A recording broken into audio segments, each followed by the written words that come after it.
Hei, selamat datang di gerai kopiku di Pasar Loak, Felton High. Tunggu sebentar, aku perlu menambahkan sentuhan akhir pada latte ini. Sempurna. Teman-teman, coba ini. Ini adalah minuman spesial yang aku buat untuk merayakan 2 bulan jadian kami yang FYI adalah hari ini. Romantis banget. Apa nama minuman ini? Kayaknya Patrick yang harus menamainya. Kita bisa menamainya Muntahan Page. Karena ini mengingatkanku saat kita berusia 5 tahun dan kamu muntah di belakang mobil ibuku saat perjalanan kita. Hahaha. Hentikan, aku tidak bercanda. Aku juga tidak. Itu salah satu kenangan favoritku karena saat itulah aku jatuh cinta padamu. Atau bagaimana dengan, mengapa semua hal harus menjadi lelucon bagimu? Pergi saja, kita putus. Maaf tentang itu. Aku Paige dan semua orang memanggilku si sempurna Paige. Karena, ya, semua hal tentangku sempurna. Dan itu semua berkat orang tuaku. Ayahku direktur rumah sakit dan ibuku rektor universitas. Mereka berdua sangat hebat dalam pekerjaan mereka, mengurus urusan keluarga, tidak pernah bertengkar, dan selalu tersenyum. Dan aku cantik, pintar, dan punya beberapa bakat seperti membuat minuman. Mimpiku adalah menjalankan kedai kopi sendiri, sebagai sampingan dari pekerjaan impian di stasiun TV nasional yang pasti akan aku dapatkan. Kemudian aku pulang ke rumah bersama pacar impianku yang merupakan pria sempurna yang bisa kuandalkan. Dan kami akan memiliki kisah cinta yang sempurna seperti orang tuaku. Lalu mengapa aku memilih pria lucu sebagai pacarku? Kalian bertanya? Sebelum dia menjadi mantan pacarku sekarang, Patrick adalah teman dekatku sejak kecil. Kami tinggal di lingkungan yang sama dan saat itu adalah pesta ulang tahun temanku Doris, tetapi dia membuat syarat konyol bahwa semua gadis harus membawa seorang pria. Tolonglah. Ini terdengar konyol, jadi aku mengira itu hanya lelucon dan datang sendirian. Hanya saja semua orang membawa pasangannya. Paige, berhenti pilih-pilih dan berikan kesempatan seorang pria. Bagaimana dengan sahabatmu Patrick? Dia baik, pintar, jago basket, dan cukup tampan, kan? Tidak, tidak, tidak. Kami sudah lama berteman. Dia baik-baik saja, kurasa. Tapi itu tidak cukup. Tidak ada seorang pun di planet ini yang bisa memenuhi standar tinggimu yang konyol. Dia yang terbaik yang akan kamu dapatkan dan lihatlah, dia juga sangat lucu. Sifat humor Patrick sejauh ini adalah sifatnya yang paling menjengkelkan. Baiklah si sempurna Paige, kamu cuma perlu datang ke pesta sendirian. Dan aku ragu itu adalah hal yang sempurna untuk dilakukan. Aku rasa kata-kata Doris terngiang di pikiranku karena ketika Patrick mengantarku pulang, aku tanpa sengaja berkata, "Hei, semisal kita berdua masih lajang setelah usia 17 tahun, ayo kita pacaran." Kemudian tahun sekolahku yang sempurna akan berakhir dengan malam pesta yang sempurna dengan kekasih SMA-ku seperti film komedi romantis. Hah? Kamu terlalu banyak makan gula atau apa?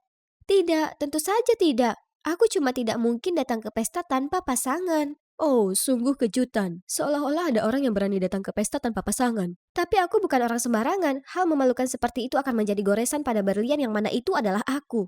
Baiklah, baiklah, aku akan melakukan apapun yang kamu mau. Waktu berlalu dan aku berkonsentrasi pada pelajaranku dan hobiku. Lalu tanpa aku sadari, aku sudah berusia 17 tahun dan masih belum punya pacar.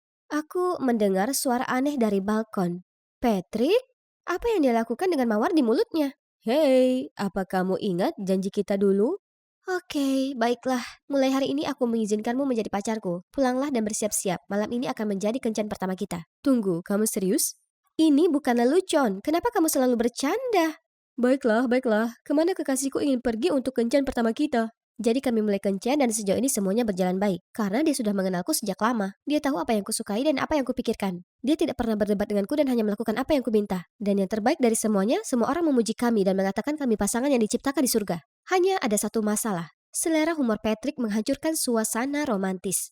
Jadi itulah yang membawa kami ke masa sekarang dan mengapa aku mengakhiri hubungan kami. Malam harinya, Patrick menelpon dan minta maaf, tapi aku tegaskan kami tetap putus. Karena aku tidak ingin membebani persahabatan kami. Dia tampak cukup terkejut dengan ini, tapi Patrick tetaplah Patrick. Dia segera menanggapinya dengan ringan. Kembali ke zona pertemanan. Oke, baiklah. Jadi tidak perlu menjemput Paige setiap pagi lagi. Bagus. Sampai ketemu di kelas. Entah kenapa aku sedikit sedih karena dia menyetujui hal ini dengan cepat. Tapi bagaimanapun juga, itu hanya hubungan singkat yang bodoh kan? Tapi tunggu dulu, bagaimana dengan pestanya? Aku tidak bisa kehilangan muka di depan teman-temanku, jadi aku gabung ke aplikasi kencan untuk dapatkan pangeran tampanku.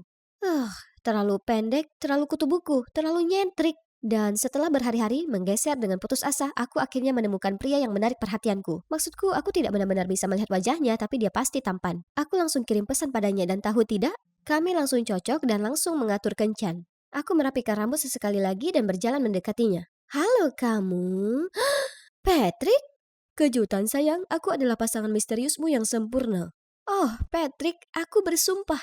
Bagaimana perasaanmu? Marah ya? Sekarang kamu tahu bagaimana perasaan hatiku yang malang saat kamu menghancurkannya berkeping-keping. Hahaha.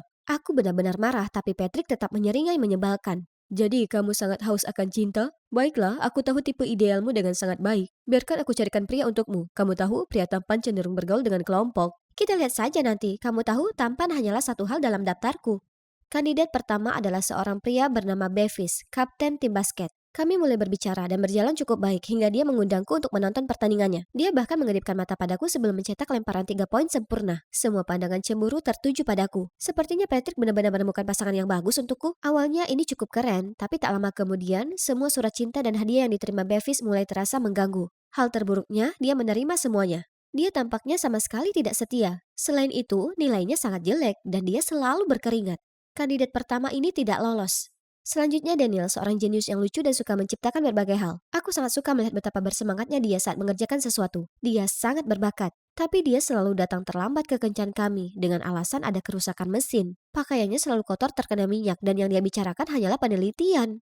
Oh, sebenarnya aku sama sekali tidak mengerti apa yang kamu bicarakan. Kamu sangat robotik. Aku pulang ke rumah dan melihat Patrick sudah membuat dirinya nyaman di ruang tamu kami. Dia pasti sudah mendengar berita itu. Jadi cowok olahragawan punya terlalu banyak penggemar cewek, tidak bagus. Cowok mekanik terlalu sibuk, tidak bagus.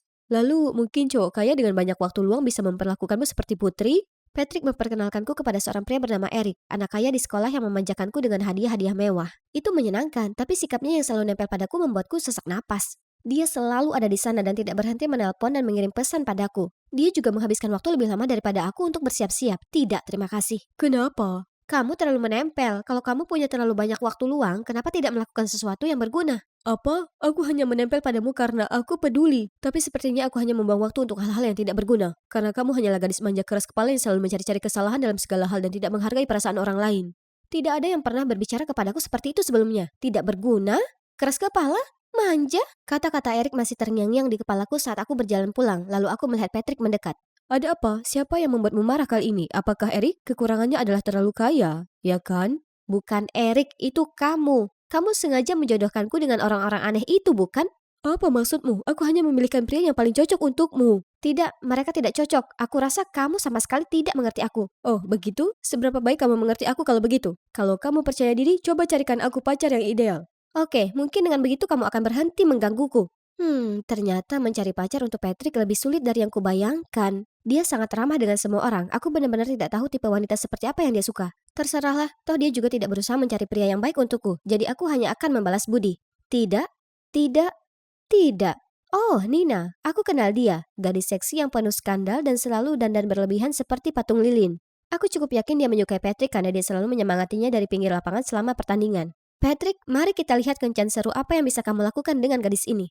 Keesokan harinya, aku langsung mendekati Nina dan bertanya apakah dia mau berkencan dengan Patrick. Dia terlihat agak terkejut, tapi setelah memikirkannya, dia setuju.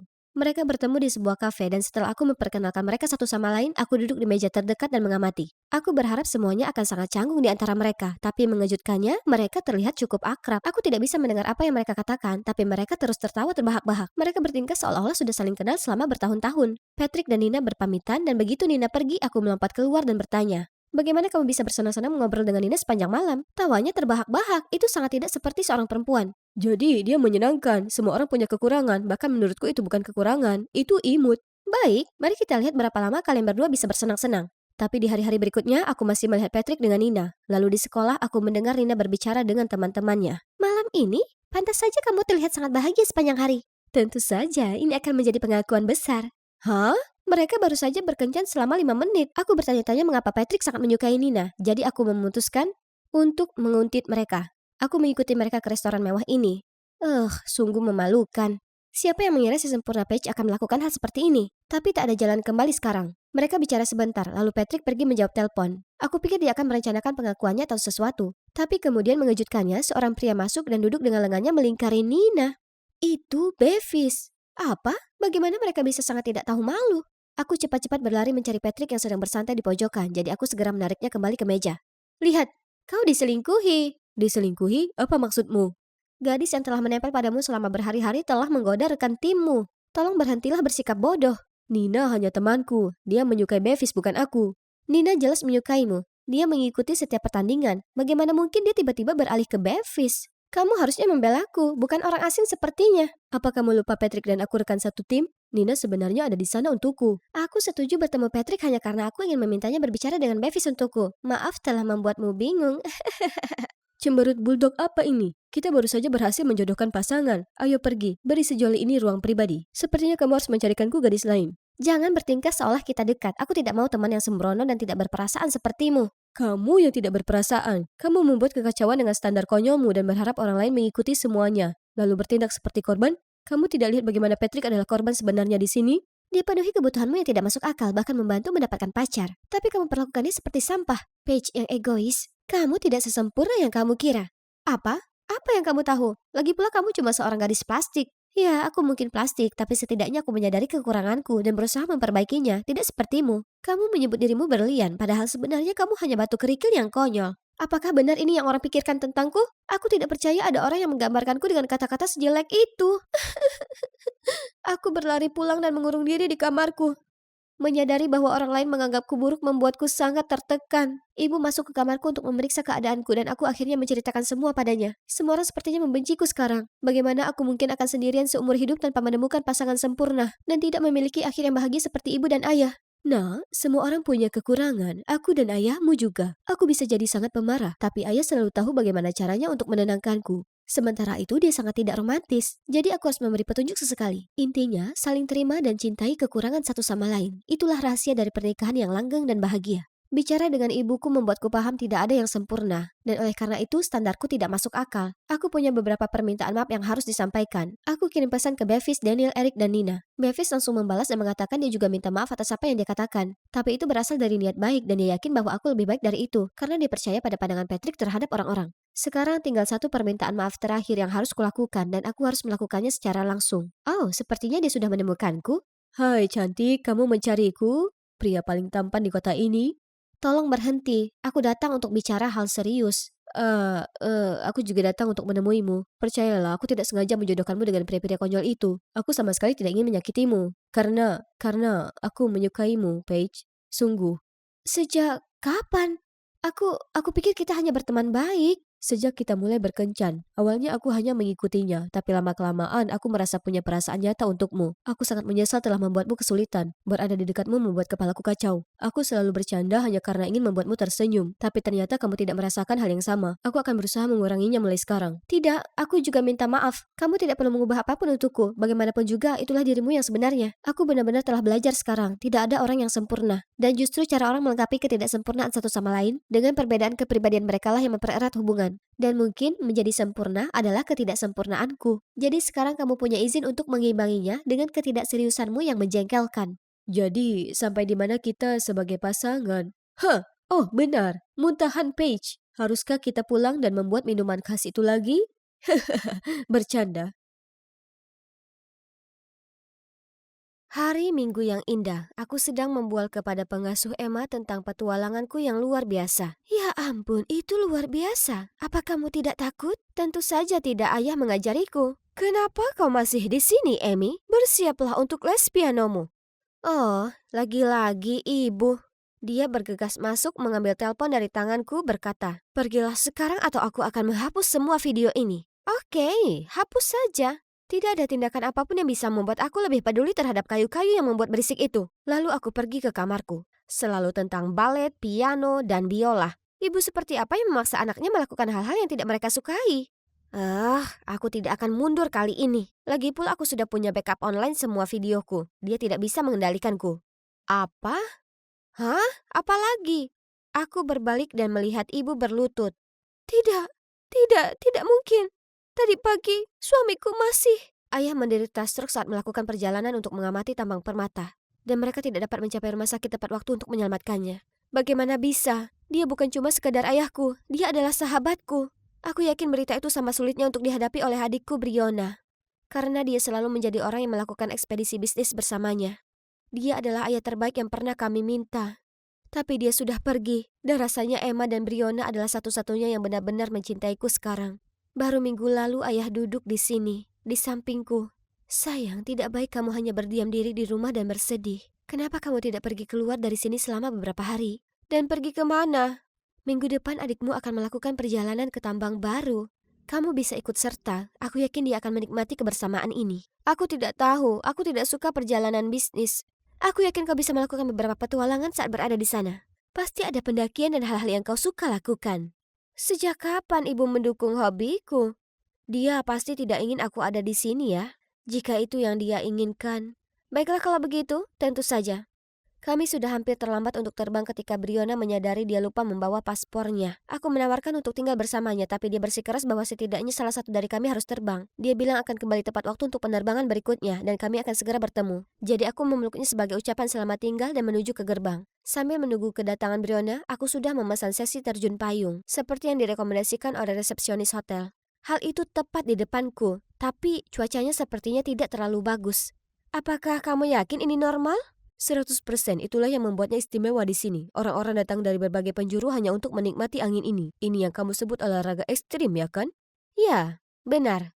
Ayo. Jadi pada hitungan ketiga, aku terjun bebas. Itu adalah kegembiraan yang tak tertandingi, sensasi yang luar biasa sampai aku membuka parasutku. Alih-alih melayang perlahan ke tanah, aku malah terbawa hembusan demi hembusan angin. Lalu aku pingsan. Aku perlahan membuka mataku. Apa yang telah terjadi? Apakah aku di surga sekarang? Aku melihat sekeliling dan tidak melihat apapun kecuali pantai dibingkai oleh hutan. Tempat ini jelas sepi. Mungkin tidak selalu sepi. Di sana aku melihat sekelompok orang suku memakai pakaian aneh, memegang tombak. Aku mencoba mendekat untuk melihat lebih baik, tetapi permainan berakhir. Mereka semua menoleh ke arahku. Aku segera merunduk, namun langkah kaki mereka semakin keras. Aku menahan nafasku mengharapkan keajaiban. Oh tidak, ini jelas merupakan akhir hidupku. Tapi tak disangka, tangan itu mendorongku semakin jauh ke dalam semak-semak seolah berusaha menyembunyikanku. Aku mendongak dan melihat seorang pria berbicara satu sama lain dalam bahasa mereka. Pembicaraan terhenti. Sepertinya yang lain sudah pergi. Terima kasih banyak Tuan Tampan. Maaf mengganggumu. Aku akan pergi sekarang. Aku mungkin melepaskanmu, tapi yang lain tidak. Orang-orang ini agresif dan akan menyerang penyusup manapun. Oh, dia bisa berbahasa Inggris? Bagus, aku terselamatkan sekarang. Saat aku mengikutinya melewati hutan, dia tetap diam, tapi mau tak mau aku melontarkan pertanyaan. Dari mana asalmu? Kenapa kamu di sini? Kamu bukan warga lokal, kan? Apakah kamu seorang ilmuwan? Bisa beritahu namamu? Silas. Baiklah, Silas. Bolehkah aku meminjam ponselmu untuk menelpon adikku? Dia akan segera menjemputku. Apa menurutmu aku akan ada di sini jika punya ponsel? Aku juga tiba di sini secara tidak sengaja beberapa tahun yang lalu. Hidup seperti mereka satu-satunya cara untuk bertahan hidup di sini. Setidaknya sampai seseorang datang untuk menyelamatkan kita. Tidak, itu tidak mungkin. Itu bukan pulau terpencil.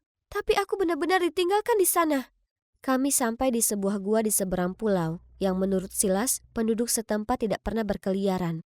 Kamu akan aman di sini, aku akan segera kembali.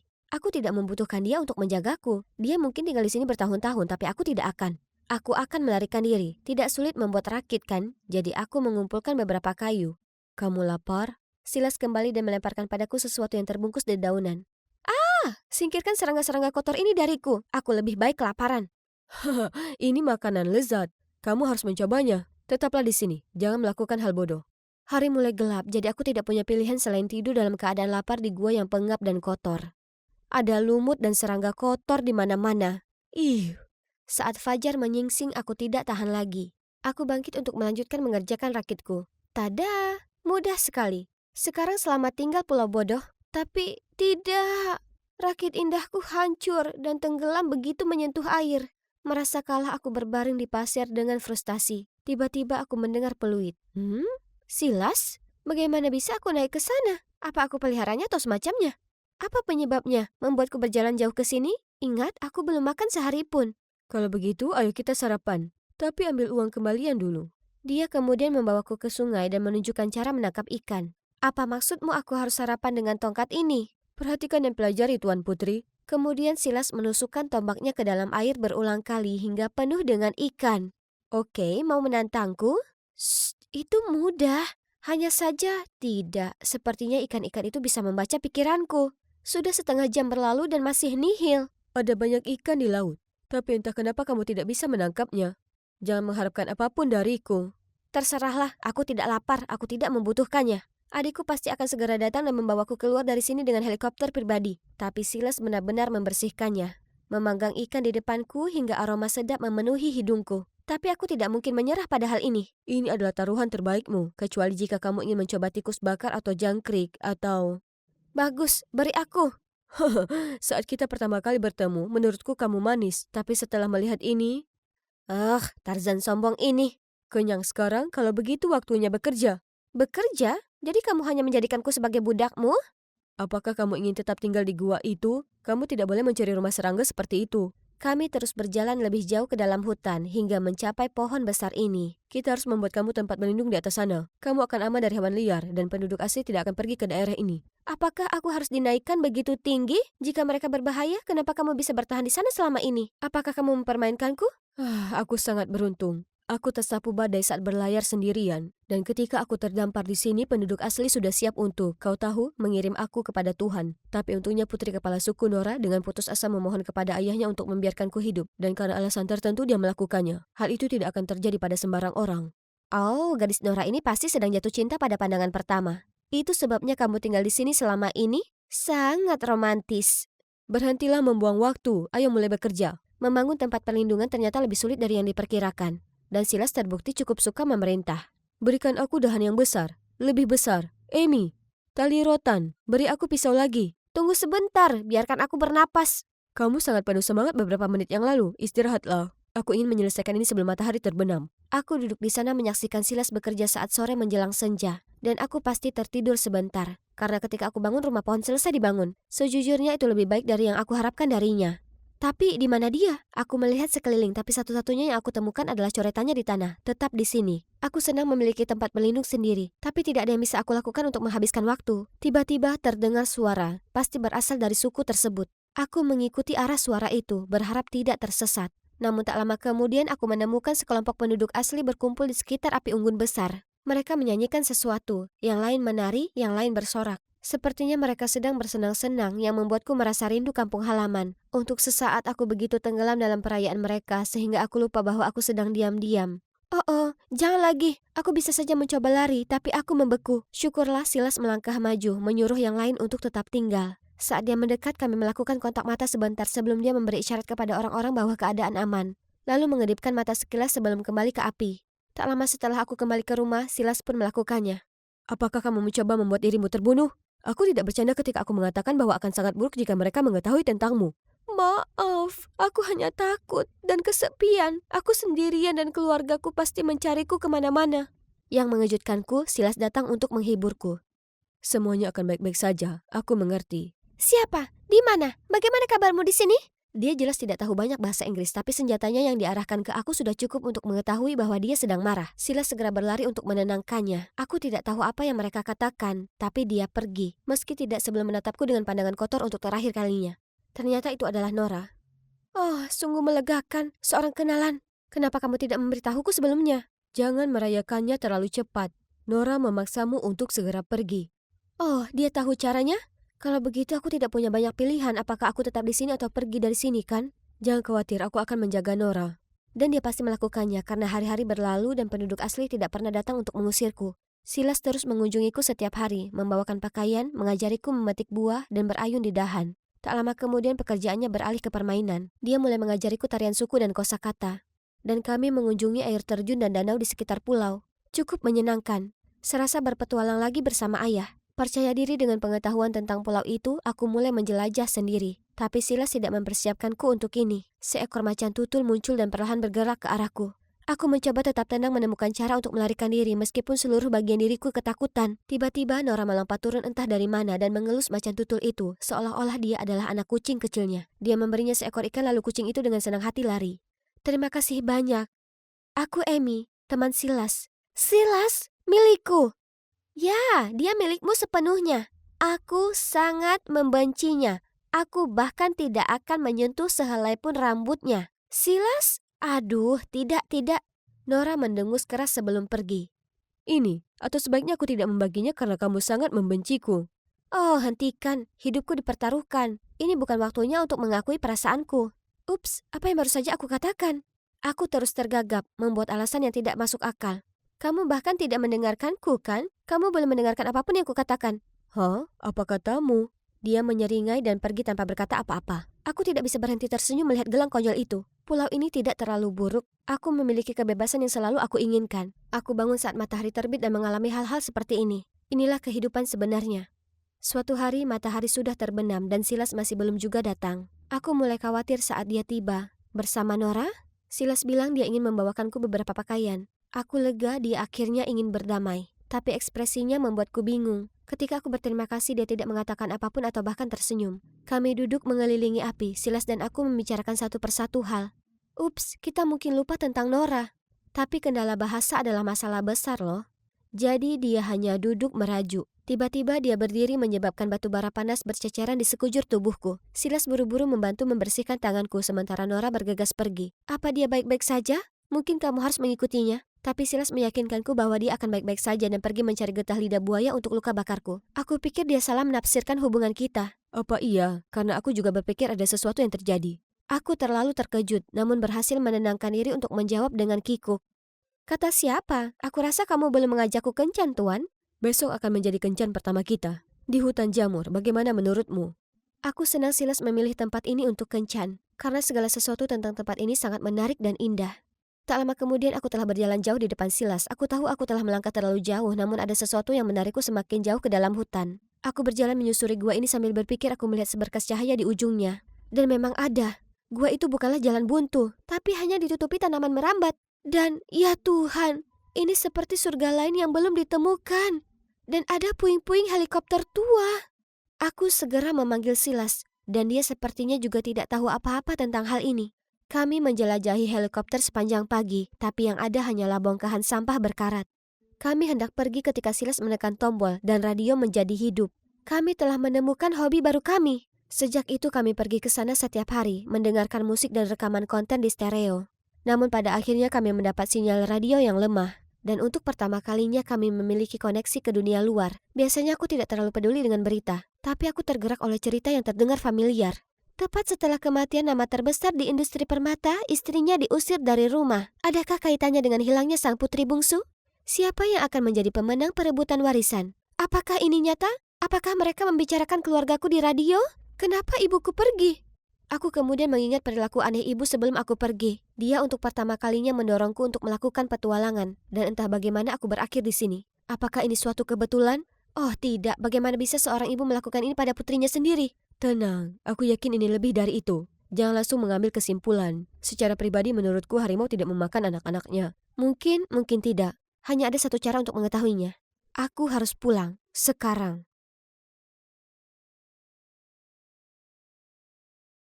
Hei, ini aku lagi, Amy. Terakhir kali kita berbicara, aku mendapat penemuan besar. Namun sebelum itu, aku akan mengingatkan bagaimana kita sampai di sini. Kematian ayahku membuatku benar-benar terpukul. Jadi ibu tiba-tiba meyakinkanku untuk berpergian untuk mengalihkan pikiranku dari hal itu. Namun alih-alih bersenang-senang, aku malah terdampar di pulau eksotik milik suku asli yang tidak menyukai orang asing ini. Untungnya aku bertemu Silas yang membantuku bertahan hidup di sini dan kami sebenarnya sudah cukup dekat. Kami bersenang-senang sehingga aku sejenak lupa kalau aku harus kembali. Sampai aku mendengar rumor bahwa kecelakaan mungkin saja direkayasa. Apakah ibuku sendiri yang menyebabkanku berakhir di sini? Aku harus segera pulang untuk mencari tahu. Dan Silas bersedia membantu sekuat tenaga, tapi sudah beberapa hari berlalu dan aku belum mendengar kabar apapun darinya. Aku menunggu dengan antusias lalu dengan tidak sabar sampai dia datang. Akhirnya suatu sore aku mendengar suara berisik di luar. Aku segera turun untuk memeriksa. Yang mengagetkanku itu bukan Silas. Itu Nora. Dan seperti biasa dia tampak kesal melihatku. Aku mencoba memberitahunya Silas tidak ada di sini, tapi dia tetap melewatiku dan mengambil tongkat untuk menggambar sesuatu. Apa yang sedang kamu lakukan, seni abstrak? Di sana, pulau. Aku melihat orang-orang. Lalu aku mengerti, ada sebuah pulau dengan orang-orang. Bisakah kita sampai di sana? Ya, bisa. Pergi. Kita bisa naik perahu ke sana? Dia mengangguk lagi dan memberi isyarat agar aku mengikutinya. Ya Tuhan, aku melompat kegirangan. Mungkin aku salah tentang dia. Nora membawaku ke pantai, di mana dia menemukan sebuah perahu kecil yang tersembunyi di balik semak. Pergi, sekarang. Pergi, pergi. Nora menarikku ke arah perahu, mendudukanku dan mulai mendorong perahu ke arah air. Bukankah sudah terlambat untuk berlayar sekarang? Angin lebih cepat. Saat kami mencapai tepi air pasang, aku menyadari. Tunggu, aku perlu memberitahu Silas aku akan pergi. Nora langsung menjadi frustasi. Silas, dengan ayah. Bahaya, aku tidak begitu percaya padanya, tapi aku juga tidak tahu apakah aku akan mendapat kesempatan seperti ini lagi. Aku tidak bisa membayangkan meninggalkan Silas tanpa pamit. Aku merasakan perutku berlubang. Tapi kita akan bertemu lagi suatu hari nanti. Pasti, keluarga kami punya semua uang untuk menyelamatkannya nanti. Tunggu sebentar lagi, aku akan mencari bantuan. Nora terus mendorongku dan dia benar, patroli bisa mendeteksiku kapan saja. Jadi aku mulai mendayung. Sampai jumpa lagi, Silas. Tapi aku hanya berhasil berjalan beberapa meter lalu perahuku seperti tersangkut sesuatu. Aku berbalik untuk melihat. Silas? Menurutmu apa yang sedang kamu lakukan? Hei, Nora bilang ada pulau berpenghuni di dekat sini. Dan aku tidak mau melewatkan kesempatan ini. Turun dari kapal. Terlalu gelap dan berbahaya untuk pergi ke sana sendirian. Aku akan memeriksanya dulu dan kembali besok untuk memberitahumu apakah itu aman. Tetaplah di sini. Aku yakin dengan kemampuan berlayarnya, tapi sepertinya Nora tidak. Dia memegang lengannya, memintanya untuk tidak pergi. Dia tetap mengabaikannya dan naik ke perahu. Nora memelototiku sebelum bergegas pergi. Tapi aku tetap di pantai sejenak, menyaksikan Silas menghilang ke dalam laut yang gelap. Tak lama kemudian, angin semakin kencang dan hujan mulai turun dengan deras. Badai berlangsung sepanjang malam. Aku begadang, menunggu di gua tempatku menghabiskan malam pertamaku di pulau itu. Hujan berhenti menjelang fajar. Aku tidak bisa duduk diam dan terus berjalan mondar-mandir di sepanjang pantai, mencari tanda-tanda keberadaan Silas. Nora segera kembali, meneriakiku dalam bahasa ibunya. Aku tidak mengerti apa yang dia katakan. Tapi aku tahu dia juga mengkhawatirkan Silas sepertiku. Dia akan segera kembali, segar bugar, aku percaya padanya. Dan beberapa saat kemudian dia benar-benar berada di sana, kembali ke pantai. Mau tak mau aku berlari dan memeluknya begitu dia keluar dari perahu. Aku bertanya apakah dia baik dan bagaimana dia menghadapi hujan. Dan Silas menjawab semua pertanyaanku dengan pelukan erat, tapi tak lama kemudian kami disela oleh Nora. Dia berteriak dengan marah lalu pergi. Silas mengejarnya dan mengatakan beberapa hal yang sepertinya menenangkannya. Pulau itu sebenarnya adalah tambang permata milik keluargamu. Aku sudah memberitahu mereka bahwa wanita mereka masih hidup dan siap untuk pulang. Ya Tuhan, benarkah? Mereka menyiapkan kapalnya sedikit lebih jauh ke lepas pantai karena berbahaya jika mendekati pulau ini loh. Berlayarlah sebentar dan mereka akan segera menjemputmu. Yeay, aku akhirnya pergi. Kita akhirnya. Silas berhenti berjalan dan menatapku dengan sedih. Ayo pergi. Aku tidak bisa pergi bersamamu. Nora hanya akan membiarkanmu pergi dengan damai jika aku tetap di sini. Jika aku pergi bersamamu, dia akan memberitahu ayahnya. Hatiku teriris. Kita akan bertemu lagi. Aku berjanji. Bagaimana? Di mana ada kemauan, di situ ada jalan. Silas meremas tanganku lalu melepaskanku. Aku mencoba untuk tidak menoleh ke belakang saat aku naik ke perahu dan berlayar. Aku melakukan perjalanan selama beberapa menit atau beberapa jam. Aku tidak tahu lagi, sampai akhirnya aku terlihat oleh kapal yang lebih besar. Mereka mengirimkan skoci untukku dan begitu berada di kapal aku dirawat dengan baik oleh semua orang, menawarkan makanan dan pakaian hangat. Tapi hal pertama yang harus dilakukan adalah menghubungi keluargaku. Aku menelpon ke rumah dan orang di ujung sana adalah nenekku. Dia sama terkejutnya mendengar suaraku seperti aku terkejut mendengarnya. Ternyata, setelah semua kejahatan yang terjadi setelah kematian ayahku, nenek pindah ke rumah kami untuk mengurus semuanya dan menunggu kepulanganku. Kami menangis selama 10 menit lalu aku mengatakan kepadanya untuk tidak khawatir, aku aman dan aku akan segera pulang. Sesampainya di rumah, nenek, pengasuh Emma, dan adikku Briona bergegas menyambutku. Saat adikku memeluk erat-erat, aku menyadari betapa aku sangat merindukan mereka dan juga menyadari bahwa ibuku benar-benar tidak terlihat. Tidak ada seorang pun yang menyebut dirinya dengan cara apapun. Aku memberanikan diri untuk bertanya kepada nenekku tentang dia. Tepat ketika polisi mengatakan ada tanda-tanda kecurangan dalam kasus hilangmu, aku sudah curiga. Lalu ketika Emma mengatakan bahwa ibumu yang menyarankanmu pergi ke sana dan memainkan permainan konyol itu, aku langsung mengusirnya. Manusia itu benar-benar penuh kejutan. Apa menurutmu ibu yang mendalangi semua ini? Dia benar-benar berusaha menyingkirkan kalian berdua. Briona beruntung dia lupa paspornya. Jangan murung sayang. Kamu masih memilikiku, Briona dan Emma juga. Kami semua mencintaimu dan sangat peduli padamu. Sekarang istirahatlah, ini pasti perjalanan yang panjang bagimu. Keesokan harinya begitu aku bangun, aku pergi mencari adikku untuk memastikan apa yang dikatakan nenek. Ketika aku menemukannya, aku tidak dapat menghentikan air mata. Bagaimana mungkin ibu yang melakukan ini? Kenapa dia tega melakukan hal seperti ini pada anak-anaknya sendiri? Amy, jangan pernah mendengarkan cerita dari satu sisi saja. Hah? Apa kamu tahu sesuatu yang aku tidak tahu? Hanya saja jangan langsung mengambil kesimpulan. Dia kemudian minta diri untuk bekerja dan buru-buru pergi sebelum aku sempat menanyakan hal lain. Aku terus memikirkan apa yang dikatakan Briona, tapi tidak bisa memunculkan spekulasi lain. Saat aku melewati kamar orang tuaku, aku melihat sebuah kotak terletak di luar pintu, penuh dengan barang-barang ibuku. Pengasuh Emma mungkin sedang mengemasi barang ibuku dari sini. Sesuatu di kotak menarik perhatianku. Aku membukanya dan menemukan bahwa itu adalah album fotoku sejak aku masih kecil dan di samping setiap gambar ada beberapa catatan cinta.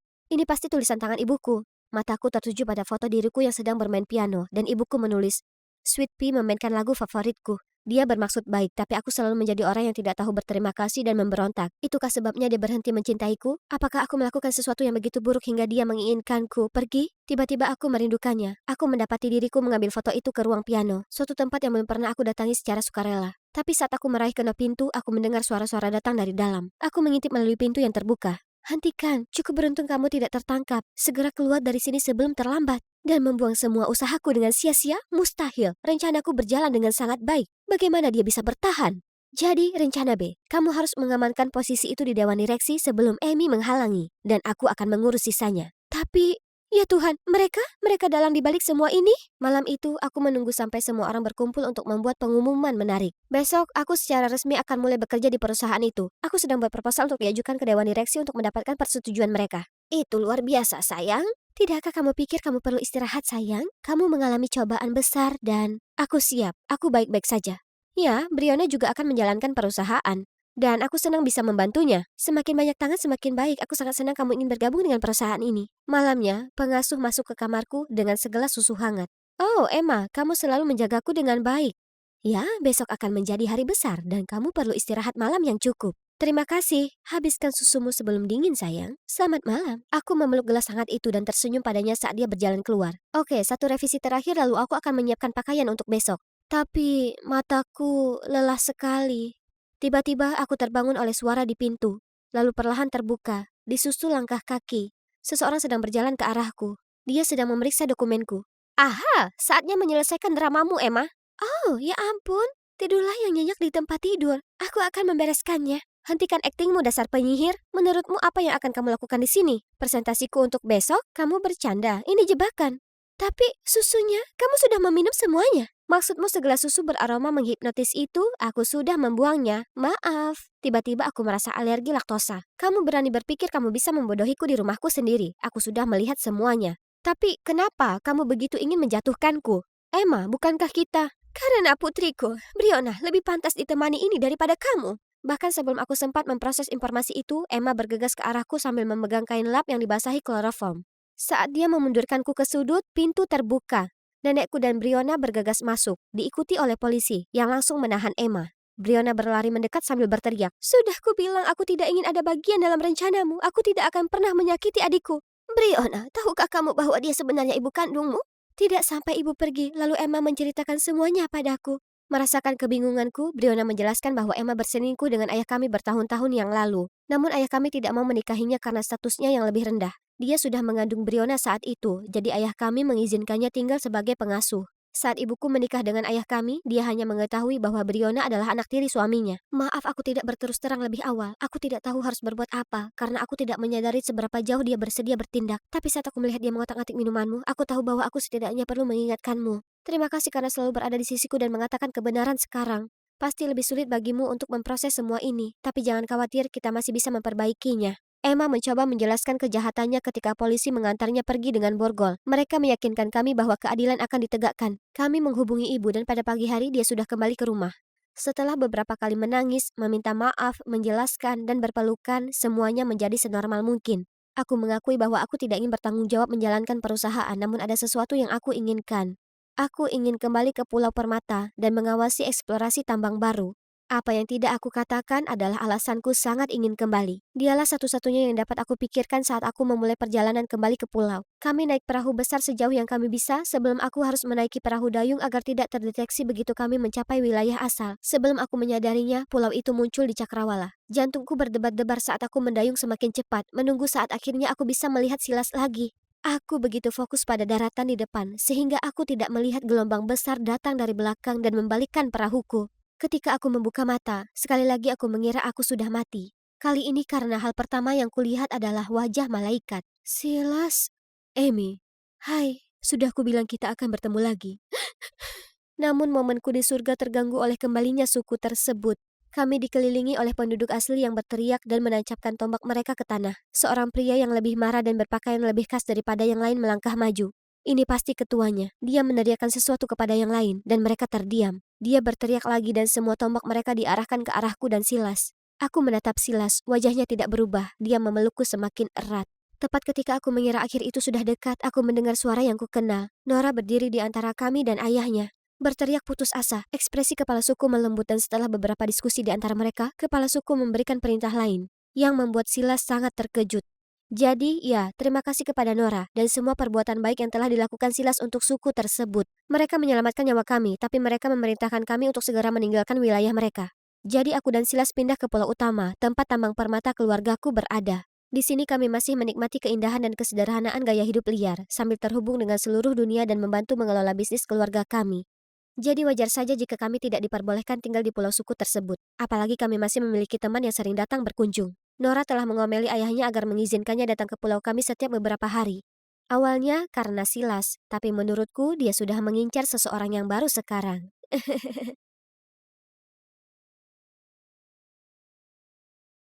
Hai, aku Vicky, anak tunggal seorang miliarder. Juga pewaris tunggal dari generasi ketiga bangsawan Inggris. Saat tumbuh dewasa, aku selalu disebut bayi Nepo, tapi ini sungguh tidak adil. Jika aku harus merangkum seluruh hidupku dalam satu kalimat, itu adalah, ya, itu tidak berjalan sesuai rencana. Sebelum kita mulai, yuk like dan subscribe. Aku dulu hidup sebagai seorang putri. Staf rumahku siap sedia sepanjang waktu untuk memenuhi semua kebutuhanku. Dan keputusan besar yang harus kuambil setiap hari adalah memilih mobil mana yang akan kugunakan untuk pergi sekolah. Namun, aku bukanlah Regina George yang diinginkan semua orang. Aku ramah kepada semua orang dan serius dengan pendidikan serta bakatku. Sejak usia dini, aku suka sekali pada seni lukis. Ayahku bahkan mengundang para superstar dunia ke rumah hanya agar mereka bisa berpose untukku. Lalu, seperti tersambar petir, ayahku terlibat dalam gugatan hukum yang berantakan dan berakhir di penjara. Akibatnya kami harus mengucapkan selamat tinggal pada semuanya. Ya, rumah besar, para staf, tapi yang paling menyakitkan adalah kehilangan Brad, putra kepala pelayan yang kebetulan adalah pacarku. Sayangku, aku akan mengumpulkan bintang-bintang dari langit jika itu menuntunku kembali padamu. Ya, seorang gadis harus bertahan hidup. Jadi kulakukan yang harus kulakukan. Aku menjual semua pakaian dan perhiasan kesayanganku. Tapi astaga, semua Prada, Gucci, dan Tiffany itu masih belum cukup untuk menutupi biaya hidup seminggu di Hotel Bintang 5. Hei, gunakan ini. Nona, kartu Anda ditolak. Jelas Anda tidak punya dana yang cukup dan karena itu Anda harus pergi. Maaf, itu sangat tidak sopan, tidak tahu berterima kasih.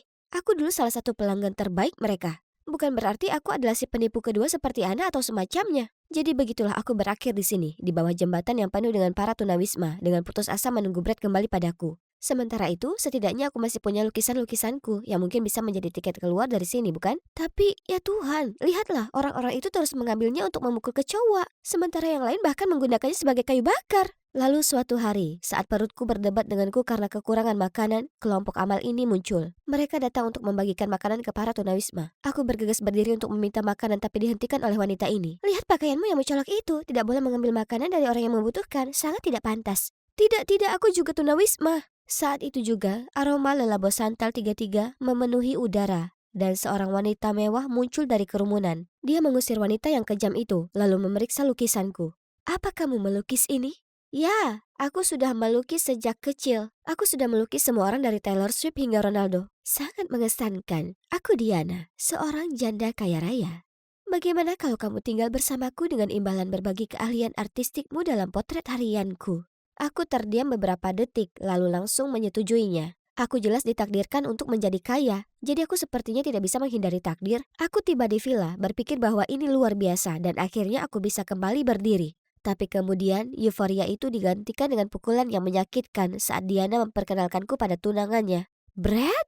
Tepat setelah perkenalan yang canggung itu, aku menarik Brad dan melabraknya. Bagaimana bisa kau mengkhianatiku? Akan kuberitahu Diana. Kita sudah putus, lagi pula punya mantan itu normal. Jika kamu bilang ke Diana aku mantanmu, kamu yang akan diusir, bukan aku. Aku tidak percaya keberanian pria ini, dan kalian tahu kita tidak pernah putus. Aku tidak bisa menghabiskan waktu bersama pria brengsek ini. Jadi kulukis potret Diana sebagai ucapan terima kasih lalu pergi selamanya. Hanya dia sangat menyukai lukisanku. Mengingat kembali hari-hari suram di bawah jembatan itu, aku menyadari. Ya, Brett ada di sini, tapi begitu juga tempat tidur hangat, makanan terjamin dan seseorang yang benar-benar menyukai karya seniku. Tempat ini cukup besar untuk menghindarinya, kan? Sejauh ini baik-baik saja, ya, sampai suatu hari. Yang kulakukan hanyalah meminta pembantu untuk mengambilkan kuas cat bersih ketika seorang pria marah-marah padaku. Kamu punya kaki, lakukan sendiri. Siapa kamu bicara seperti itu padaku? Sebentar lagi jadi pemilik rumah ini, ada masalah? Jangan ganggu dia, lagi pula itu memang tugas staf di sana. Ruangan tiba-tiba penuh ketegangan saat Brad dan pria itu saling memandang dengan tatapan permusuhan. Lalu pria itu berjalan pergi. Tiba-tiba Brad menarikku ke pojok. Vicky, maafkan aku menyembunyikannya darimu, tapi aku tidak punya perasaan pada Diana. Aku di sini untuk memata-matainya karena dialah alasan ayahmu di penjara. Aku di sini untuk menemukan bukti dan mendapatkan kembali kehormatannya. Wow, apa? Aku tahu ini sulit dipercaya, tapi aku butuh kerjasama darimu. Pria itu adalah Charles, putra Diana. Dia akan mengacaukanku, tapi kita harus menghentikannya sebelum dia melakukannya. Sekarang masuk akal, aku tahu Brad benar-benar mencintaiku dan tidak akan memilih wanita tua daripada aku. Lalu dia memberitahuku rencananya, dia akan terus merayu Diana dan membujuknya agar aku mau menjadi pengajar Charles, sambil harus berteman dengannya untuk mendapatkan informasi darinya. Aku merasa agak gugup tapi kesempatan untuk membersihkan nama ayah membuatku tidak ragu. Namun Charles bukan tipe yang mudah didekati. Dia sangat kaku dan kasar. Dan tidak peduli seberapa lebar aku mengumbar senyum ramahku, aku selalu mendengar tidak lebih dari 6 kata darinya. Ayo kita melukis benda mati hari ini, bagaimana? Lakukan yang kau mau. Aku berusaha sebaik mungkin mengajarinya, tetapi dia hanya mencoret-coret halaman dan selalu menghasilkan gambar terburuk yang pernah kulihat. Lalu suatu hari, dia tiba-tiba bersikeras untuk menggambar di luar ruangan dan melukisku. Jadi rencanaku berhasil. Hore! Aku berdiri dengan penuh semangat di depan teluk jendela dan berpose elegan. Panas sekali berdiri di sana, tapi aku bertahan demi sebuah karya seni. Tapi sudah 4 jam berlalu dan dia sepertinya belum selesai. Aku tidak tahan lagi, jadi aku bergegas ke arahnya dan terhenyak melihat kanvasnya masih benar-benar kosong. Aku marah sekali. Tenang, Vicky. Mungkin Charles seperti bawang dengan banyak lapisan menunggu untuk dikupas. Jadi kuputuskan melakukan pendekatan yang lebih psikologis. Aku meminta buku foto Charles dan Diana dan melihat sebuah foto keluarga. Ini pasti ayah Charles. Aku akan melukisnya dengan harapan bahwa sikap penuh perhatian ini akan menyentuh hatinya. Di hari ulang tahun Charles, aku dengan senang hati memberinya lukisan yang dibingkai dengan indah. Tak disangka, begitu melihatnya, wajahnya menggelap dan matanya berapi-api. Dengan marah ia melempar lukisan itu ke tanah dan berteriak padaku. Menghilanglah, aku tidak tahan denganmu. Ah, apa? Baiklah. Mengapa pria ini harus begitu kasar? Aku menghabiskan sepanjang minggu melukis itu. Dasar psikopat, aku sedang mengemasi barang-barangku ketika Diana masuk ke kamarku. Dia menjelaskan bahwa pria dalam foto itu bukanlah ayah Charles, tapi mantan pacarnya. Ayah Charles meninggal saat dia masih kecil. Dan mantan pacarnya lah yang merawat Charles sejak saat itu. Bagi Charles, dia adalah segalanya. Anak itu bahkan lebih dekat dengannya daripada aku. Tapi kemudian kami putus dan dia menghilang tanpa sepatah kata pun. Charles menjadi tidak bersahabat dan menjauh sejak saat itu. Aku tidak tahu bahwa di balik penampilan luarnya yang keras ada fakta yang begitu pahit. Jadi aku menemuinya. Charles, maaf. Pergi. Aku mungkin terlihat buruk sekarang, tapi aku pernah menjadi putri ayahku. Dia memberiku semua yang bisa kuminta kecuali waktunya. Orang tuaku bercerai saat aku masih kecil dan aku ditinggalkan sendirian, sama sepertimu Charles. Kesepian ini, kerinduan akan ikatan keluarga, aku juga merasakannya. Melihat tangannya melemas, aku melanjutkan. Niatku tidak pernah meremehkanmu, yang kuinginkan hanyalah menjembatani jurang kesalahpahaman di antara kita. Charles masih tetap diam, tapi otot-otot wajahnya sudah rileks. Dan ketika tatapannya bertemu denganku, dia membanting pintu. Jadi kuputuskan tetap tinggal, dan meskipun Charles terus bersikap kasar padaku, dia berhenti mengerjaiku.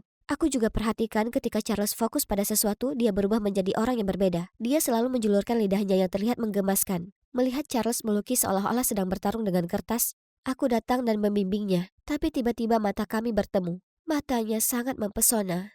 Oh tidak, Vicky, jangan begitu. Kamu di sini untuk membuktikan ayah tidak bersalah dan kembali ke kehidupan lamaku. Sementara aku dan Brad, kami harus memanfaatkan momen bersama kapanpun kami bisa. Ketika ini berakhir, kita bisa berjanji untuk bersama selamanya dan mengadakan pernikahan yang lebih mewah dari keluarga Kardashian. Cintaku, kamu harus bersabar. Kita akan segera bersama lagi.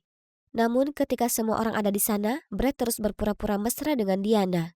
Aku tahu itu palsu, tapi aku tidak bisa menahan perasaan kesal. Aku tidak bisa hanya duduk di sana tersenyum seolah semuanya baik-baik saja. Jadi selesai lukisan itu, aku mengikuti Brad, berniat menanyakan apa langkah selanjutnya setelah aku berhasil mendekati Charles. Ketika aku melihatnya diam-diam berbicara dengan seseorang. Hai ayah. Ya, Diana seperti tanah liat di tanganku. Vicky membuatnya rumit, tapi aku punya rencana untuk menipunya. Aku pikir pengganggu kecil itu sudah lama pergi. Tapi tampaknya Charles belum mengusirnya. Ada ide? Kemarahan berputar seperti tornado dalam diriku. Aku langsung menghampirinya dan menampar wajahnya. Apa? Kamu? Tunggu sampai Diana tahu tentang ini. Oh ya, kalau kamu menantangku maka bersiaplah untuk kalah. Sampaikan salamku pada teman-teman jembatanmu. Aku segera menemui Diana dan mengungkapkan semuanya tentang Brad kepadanya, tapi wajahnya tiba-tiba berubah serius. Aku tahu kamu akan mengatakan untuk mengalihkan dari kebenaran, tapi aku tahu kamu mencuri uang dariku. Pembantu menemukannya di kamarmu. Mencuri? Apa? Apa yang kamu bicarakan? Lalu aku melihat Brad dan melihatnya menyeringai. Si dalang licik itu. Sebelum aku bisa mencoba membela diri, seorang staf masuk tergesa-gesa dan menyerahkan surat kepada Diana. Charles hilang. Semua orang panik dan tidak mau mendengarkanku. Kekacauan ini membuatku tak berdaya karena barang-barangku dibuang keluar villa. Aku berakhir kembali di tempatku memulai dan mengalami kehancuran total. Hal buruknya aku mengkhawatirkan Charles. Apa dia sudah pulang? Keesokan harinya aku sedang coba buat sketsa ketika entah dari mana Charles muncul. Dia menyerahkan kunci apartemen kecil yang nyaman ini dan mengatakan bahwa itu semua milikku. Tertegun dan juga bersyukur aku tidak bisa menahan diri dan memeluknya erat-erat. Ngomong-ngomong, kemana kamu pergi? Tidak kemana-mana, rasanya sesak, jadi aku pergi. Kali ini Charles bersikap sangat berbeda padaku. Dia mengunjungiku setiap hari dan bahkan membantuku menjual lukisanku. Seiring berjalannya waktu perasaanku padanya tumbuh dan kami mulai berkencan. Hubungan kami dipenuhi dengan kehangatan dan kasih sayang. Dan setiap momen yang kami habiskan seperti mimpi menjadi nyata. Hanya saja aku merasa sangat bersalah karena merahasiakan masa lalu hubunganku dengan Brad darinya. Tapi ketakutan akan kehilangannya terus menghantuiku. Jika dia tahu aku mendekatinya dengan motif tersembunyi di awal, dia akan membenciku selamanya. Tapi setidaknya aku harus beritahu sesuatu. Berhati-hatilah dengan Brad, aku merasa dia bukan orang baik. Aku tahu, dia pemeras harta dari jaringan penipuan percintaan yang menargetkan wanita-wanita kaya untuk memeras mereka. Wow, Charles benar-benar tahu banyak. Tunggu, apakah ini berarti Brad juga berniat memerasku saat aku masih kaya? Aku akan membongkarnya di upacara pernikahan mereka. Ikutlah denganku. Hari ini hari hanya. Aula megah itu dipenuhi cahaya lampu halus. Brad dan Diana berdiri di tengah-tengah, siap untuk bertukar janji sehidup semati. Semua mata tertuju pada mereka. Tiba-tiba seluruh aula menjadi gelap. Dan wajah anonim muncul di layar di belakang mereka. Malam ini kami akan membahas tentang pengantin pria kita. Tanpa sepengetahuan banyak orang, Brad Thomas kita sebenarnya adalah Jackson North, yang lahir dan dibesarkan di Pennsylvania oleh ayahnya, Richie North, biang keladi jaringan penipuan untuk mengelabui para wanita kaya agar mau menikah dan memeras kekayaan mereka. Kemudian bukti-bukti tentang Brad yang bersikap mesra dengan korban-korban tak berdosa mulai muncul di layar. Setelah itu, sorotan langsung tertuju pada Brad yang hendak melarikan diri. Diana meraung marah, bergegas ke sana dan melemparkan segelas anggur tepat ke wajahnya. Kerumunan mulai bergumam. Tunggu semuanya, pestanya belum berakhir. Periksa menu kalian untuk mengungkapkan kaki tangan lainnya. Semua orang panik memeriksa, tetapi kemudian terlihat bingung ketika semua menu kosong. Kecuali milikku, di mana ada foto aku dan Brad. Jadi sejak awal Charles sudah tahu tentang hubunganku dengan Brad dan dia berpikir aku adalah kaki tangan Brad? Aku berbalik ke arah Charles tapi dia langsung melepaskan tanganku. Kita selesai. Selama ini Charles mempermainkanku dengan trik yang menyakitkan dan bahkan menganggapku mampu melakukan sesuatu yang benar-benar mengerikan. Aku mengirim pesan padanya untuk bertemu denganku di danau tempat kami biasa pergi. Sudah 1 jam berlalu tapi dia belum muncul. Ini mungkin paku terakhir dalam peti mati hubungan kami. Tepat ketika aku akan menyerah, aku melihatnya berjalan dengan langkah berat ke arahku. Charles, dengarkan aku. Aku tidak bersama Brad. Aku mencoba memperingatkanmu tentang dia. Aku mendengar seluruh percakapan licik kalian berdua. Kata-kata cinta dan rencana busuk kalian terhadap keluargaku. Lalu detektif pribadiku mengirimkan foto-foto kalian berdua yang membuktikan bahwa aku benar. Kamu menyewa seseorang untuk memata-mataiku? Bukan kamu, Brad. Itu sebabnya aku pergi. Aku mengira kamu adalah temanku. Dan kupikir kita lebih dari sekedar teman. Brad dan aku memang pernah berkencan di masa lalu, tapi hanya itu saja. Dia mencoba memanfaatkanku sama seperti yang lainnya. Perasaanku padamu nyata, kamu harus percaya padaku. Lalu? Aku tidak tahu tentang penipuan itu. Aku menyesal pernah percaya pada kebohongan Brad saat pertama kali mendekatimu. Dia bilang ibumu terlibat dalam jatuhnya ayahku, dan aku sangat ingin ayahku tidak bersalah, sehingga dengan bodohnya aku mempercayainya. Charles tidak mengucapkan sepatah kata pun, dia hanya berbalik dan pergi. Tapi tunggu, boleh aku tanya, kenapa tidak publikasikan wajahku dalam foto itu dengan Brad? Aku hanya ingin kamu merasakan bagaimana rasanya disakiti, tapi aku juga tidak tega melihatmu terluka. Biarkan aku pergi, aku butuh waktu. Lalu dia meninggalkanku di sana, melihatnya menghilang dalam kegelapan, terasa dunia di sekelilingku runtuh. Setelah hujan, matahari akhirnya bersinar lagi. Polisi akhirnya menangkap Brad dan ayahnya dan memenjarakan mereka berdua. Diana mencariku dan meminta maaf padaku. Dia memintaku kembali ke villa dan melukis untuknya, tapi aku menolak. Aku tidak bisa terus terlalu percaya dan bergantung pada orang lain. Sudah waktunya bagiku untuk percaya pada diri sendiri dan berdiri di atas kakiku sendiri. Dan yang lebih penting, aku tidak bisa lagi menghadapinya. Hai, ini Vicky, lagi, tapi dalam versi yang lebih glamor. Setelah semua keringat dan air mata, aku akhirnya berhasil menjadi seorang seniman. Aku baru saja dipilih berkolaborasi dalam sebuah proyek seni dengan perusahaan besar ini, dan hidupku akan membuka lembaran baru saat membuka pintu ini. Charles? Kenapa ada lubang di sini? Apa mungkin ini ulah semut-semut? Bagaimana kalau mereka diam-diam merencanakan serangan terhadap manusia? Apa yang akan terjadi pada Big Mac? Elaine, apakah menatap lubang itu bisa membantumu menghitung volume bola? Ini pelajaran apa sih? Apakah kamu sungguh-sungguh memperhatikan? Bapak gimana? Kalau iya, Bapak pasti tahu jawabannya. Maaf? Oh, tunggu. Tidak, aku masih tidak tahu. Maaf, tadi Bapak bilang apa? Ini akan ada di ujian. Kamu harus fokus kalau kamu. Oh, ini pelajaran bahasa Jepang. Duh, Sudah cukup. Kita ke kantor kepala sekolah sekarang juga. dan begitulah rutinitas hidup SMA-ku. Hai, namaku Elaine dan aku sudah hidup dengan ADHD sejak, entahlah. Tapi tentu saja, ADHD itu berbeda pada setiap orang. Bagiku, aku hanya perlu memastikan aku minum obatku. Tunggu, di mana akte kelahiranku? Pokoknya pastikan klik suka dan langganan sebelum aku melanjutkan. Tepat setelah kunjungan ke kantor kepala sekolah, aku berjalan menyusuri koridor ketika seorang cowok tampan dengan sengaja menabrakku, menjatuhkan tasku. Apa itu dinosaurus? Memang kamu anak TK? Hei, itu mainan gelisahku, kembalikan!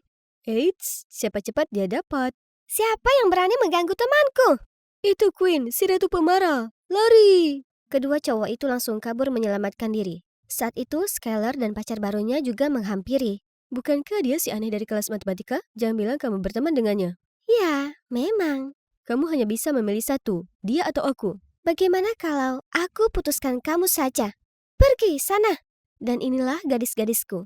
Kami sudah bersahabat sejak lama dan selalu saling mendukung. Aku sering lupa membawa barang-barangku dan Queen selalu memastikan aku membawa semuanya sebelum beranjak dari manapun. Sedangkan Skylar selalu menjagaku setiap kali aku tertidur di kelas. Kamu tahu aku tidak bisa tidur di malam hari karena sibuk memikirkan rencana semut-semut itu menghancurkan bumi.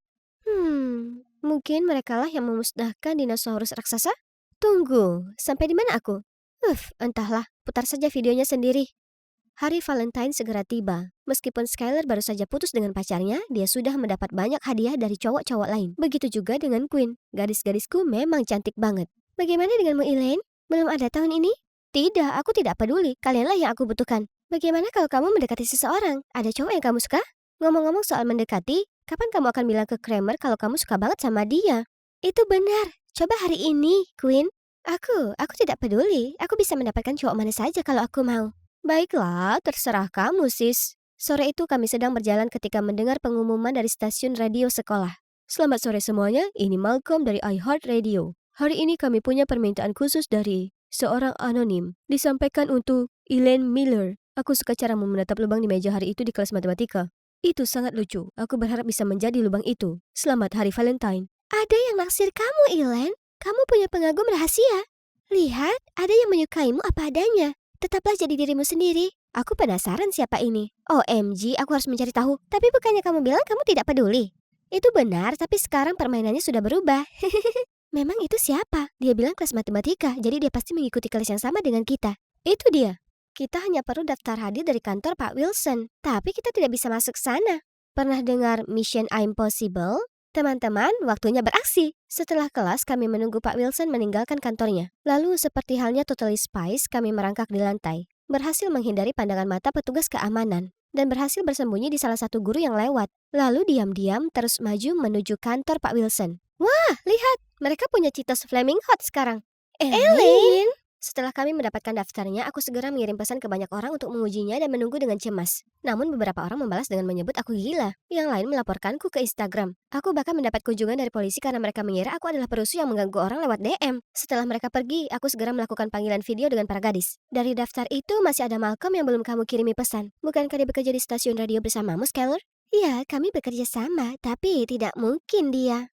Dia nggak pernah nanyain Elaine sebelumnya. Siapa yang tahu? Kamu kan tidak bekerja di stasiun radio hari ini. Aku yakin itu dia, Elaine. Apa yang harus aku lakukan? Aku tidak bisa mengirim pesan di Instagram lagi. Bagaimana kalau tulis surat? Kamu tahu, cara lama. Jadi aku menyiapkan surat cinta untuk Malcolm dan bahkan mendesain amplop lucu untuknya. Tapi aku terlalu asik mendesain amplop sampai lupa tentang suratnya. Ketika akhirnya ingat surat itu, aku berjalan kembali untuk mengambilnya. Tapi tentu saja otak ADHD-ku harus mengacaukannya lagi. Baru keesokan harinya ketika Queen dan Skylar datang dan aku tidak bisa menemukan amplop itu dimanapun, aku baru sadar aku telah mengirim resep ADHD-ku ke Malcolm, bukan suratnya. Kami segera pergi ke rumah Malcolm, tepat saat tukang pos mengantarkan amplop resep di depan rumahnya. Melihat Malcolm berjalan keluar, aku dengan panik berlari ke sisi lain jalan dan mulai melakukan tarian paling gila untuk menarik perhatian Malcolm. Tiba-tiba aku tersandung dan jatuh tersungkur. Malcolm segera membantuku bangun dan membawaku masuk ke rumahnya. Kami berbincang sedikit saat Malcolm merawat lenganku. Elaine kan? Kita ada di beberapa kelas yang sama. Benarkah? Ya, kamu selalu duduk di dekat Queen dan Skylar kan? Aku pernah melihatmu tertidur di kelas. Kurasa begitu. Dengar Malcolm, apa kamu yang memberikan pesan di radio? Oh, pengakuan itu. Ya, itu bukan aku. Aku bukan pengagum rahasiamu. Tapi itu tidak berarti aku tidak punya kesempatan kan? Skylar banyak bercerita tentangmu dan aku selalu ingin mengobrol langsung denganmu. Ngomong-ngomong soal Skylar, malam ini adalah malam para gadis. Dah, dan terima kasih. Aku akhirnya berhasil menenangkan hatiku yang hiperaktif saat kembali ke kamarku. Apakah Malcolm pengagum rahasia itu? Bukan dia, sangat memalukan. Lihat, sudah aku bilang, kami cukup dekat. Dia pasti sudah memberitahuku, tapi sepertinya dia suka padaku. Benarkah? Aku melihat caranya membantumu bangun saat kamu terjatuh. Tidak mungkin. Ayo fokus menemukan pengagum rahasiamu yang sebenarnya.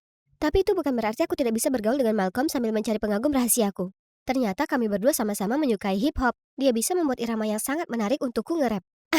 Cuma bercanda. Acara cerita animasi tidak akan mengizinkanku. Tulis komentar di bawah kalau kalian ingin melihat videoku sedang nge-rap. Sejak itu kami mulai sering nongkrong. Malcolm adalah orang yang sangat perhatian dan sabar. Kadang-kadang adik-adikku kambuh dan aku memotong pembicaraannya, tapi dia tidak pernah marah dan hanya sabar menungguku menyelesaikannya. Suatu kali ketika aku sedang mengoceh tanpa henti tentang apapun yang ada di pikiranku, aku melihatnya menghitung. Apa yang kamu hitung? Berapa kali kamu mengganti topik dalam 2 menit? Oh, maaf. Tidak perlu, sebenarnya aku merasa itu lucu. Kemudian saat kami berpisah, aku melihat Skylar menungguku. Dia kelihatan agak sedih. Hei, ada apa? Aku akan jujur padamu karena kita sudah berjanji satu sama lain. Sebenarnya aku suka pada Malcolm sejak kami mulai bekerja sama di stasiun radio. Bagaimana dengan pacarmu baru-baru ini? Oh, itu hanya main-main. Aku tidak tahan melihatmu bersama Malcolm. Pokoknya, jangan tersinggung. Maaf, aku harus pergi. Skylar suka pada Malcolm, tapi aku melihat kebersamaan dengan Malcolm. Tidak, gadisku yang utama. Tapi itu tidak mudah karena Malcolm selalu mencoba mendekatiku. Sakit rasanya harus menjauh darinya. Setiap kali dia mendekat, jantungku berdebar kencang. Tapi aku juga tidak ingin membuat Skylar marah karena dia mulai menjauh dariku dan Queen. Aku sebenarnya lumayan suka pada Malcolm. Ini sangat rumit. Aku tidak tahu harus berkata apa. Bagaimana kalau kamu mencoba menemukan pengagum rahasiamu untuk kali ini? Dia mungkin lebih cocok daripada Malcolm. Keesokan paginya aku menemukan sebuah catatan di lokerku. Dari pengagum rahasiamu? Dia ingin bertemu dekat air mancur. Tapi ketika aku sampai di sana, aku melihat catatan lain yang memintaku datang ke tribun. Semoga ini bukan lelucon bodoh. Saat aku tiba, aku terkejut melihat Kramer duduk sendirian di sana. Dia tidak mungkin orang di balik catatan itu, kan? Aku harus mencari tahu sekarang. Sedikit lebih dekat. Lebih dekat? Tiba-tiba dia mendongak dan menatap langsung ke kamera. Aku hendak berlari ketika dia menangkapku. Hey, Elaine Miller kan? Kamu bisa minta fotoku. Aku tidak tahu kalau kamu menyukaiku.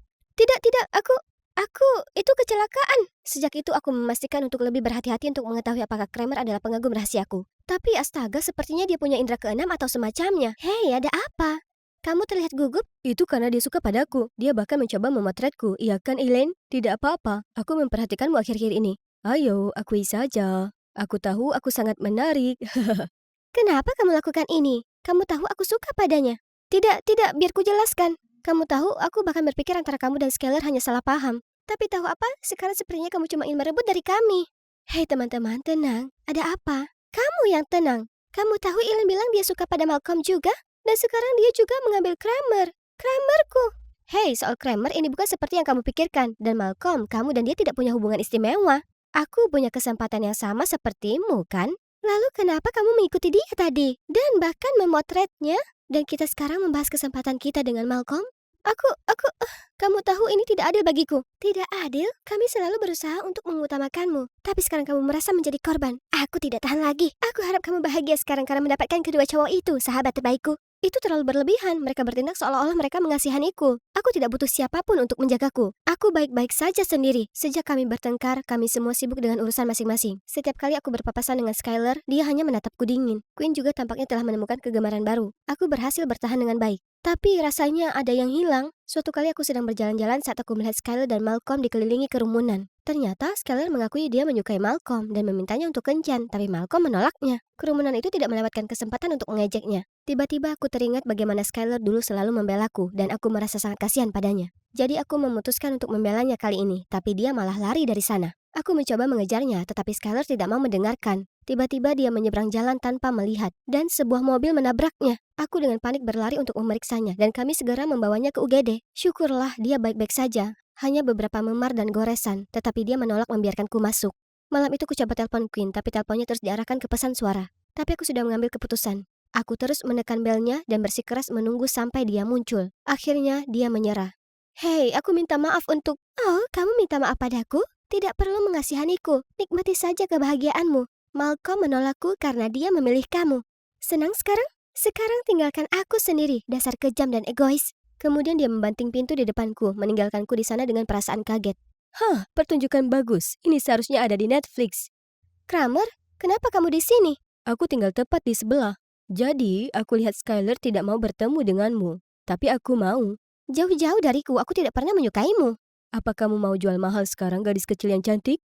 Saat itu juga, Malcolm muncul entah dari mana dan langsung meninju wajah Kramer. Tidak dengar apa yang dia bilang? Jangan ganggu dia. Tidak bisa dipercaya Queen dan aku bertengkar karena kamu orang aneh. Seandainya Queen tahu orang seperti apa yang dia sukai. Queen suka padaku? Harusnya beritahu aku lebih awal. Apalagi yang dia lakukan? Pokoknya, terima kasih. Kenapa kamu di sini? Aku dengar Skylar mengalami kecelakaan tepat setelah kejadian itu, jadi aku ingin mengunjunginya. Sekarang kamu di sini, aku hanya ingin memberitahumu. Sebenarnya, yang mengirim pengakuan di radio hari itu adalah Skylar. Apa? Dia hanya ingin kamu merasa dicintai dan tidak ditinggalkan sendirian di hari Valentine. Aku ingin menudanya dulu sebelum memberitahumu, tetapi semuanya menjadi rumit terlalu cepat. Lagi pula, sekarang kamu tidak perlu mencari pengagum rahasiamu lagi. Maukah kamu pergi denganku? Sebagai pacar, maksudku. Malcolm, aku sangat menyukaimu, tapi aku tidak bisa membuat Skylar terluka lagi. Aku minta maaf.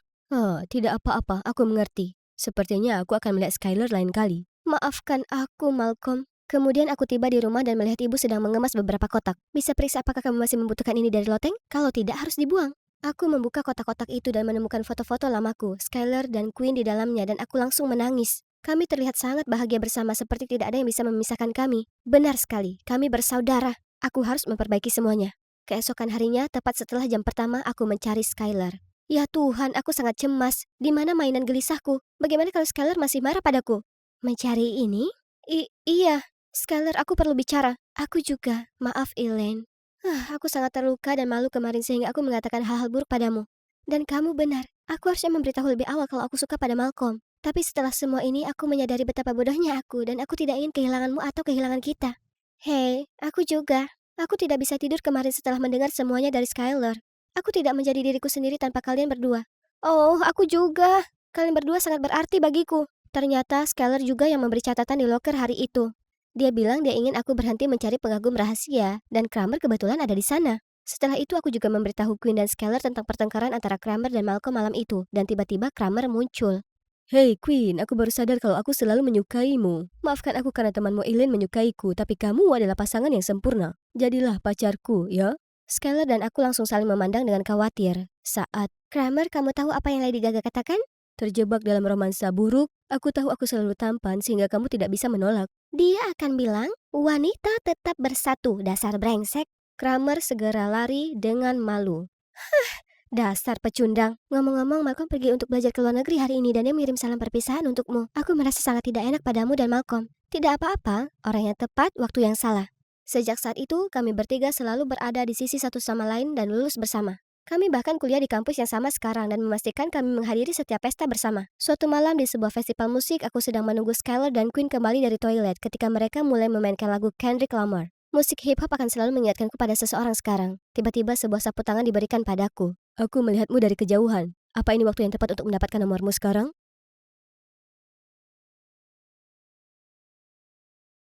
Hei, aku Lydia. Hutan mempesona ini kelihatan nyata, namun lebih baik lagi, ini adalah VR. Dan kalian sedang melihat penciptanya. Inilah alam dalam bentuknya yang paling sempurna, tidak tercemar, rumah bagi banyak makhluk luar.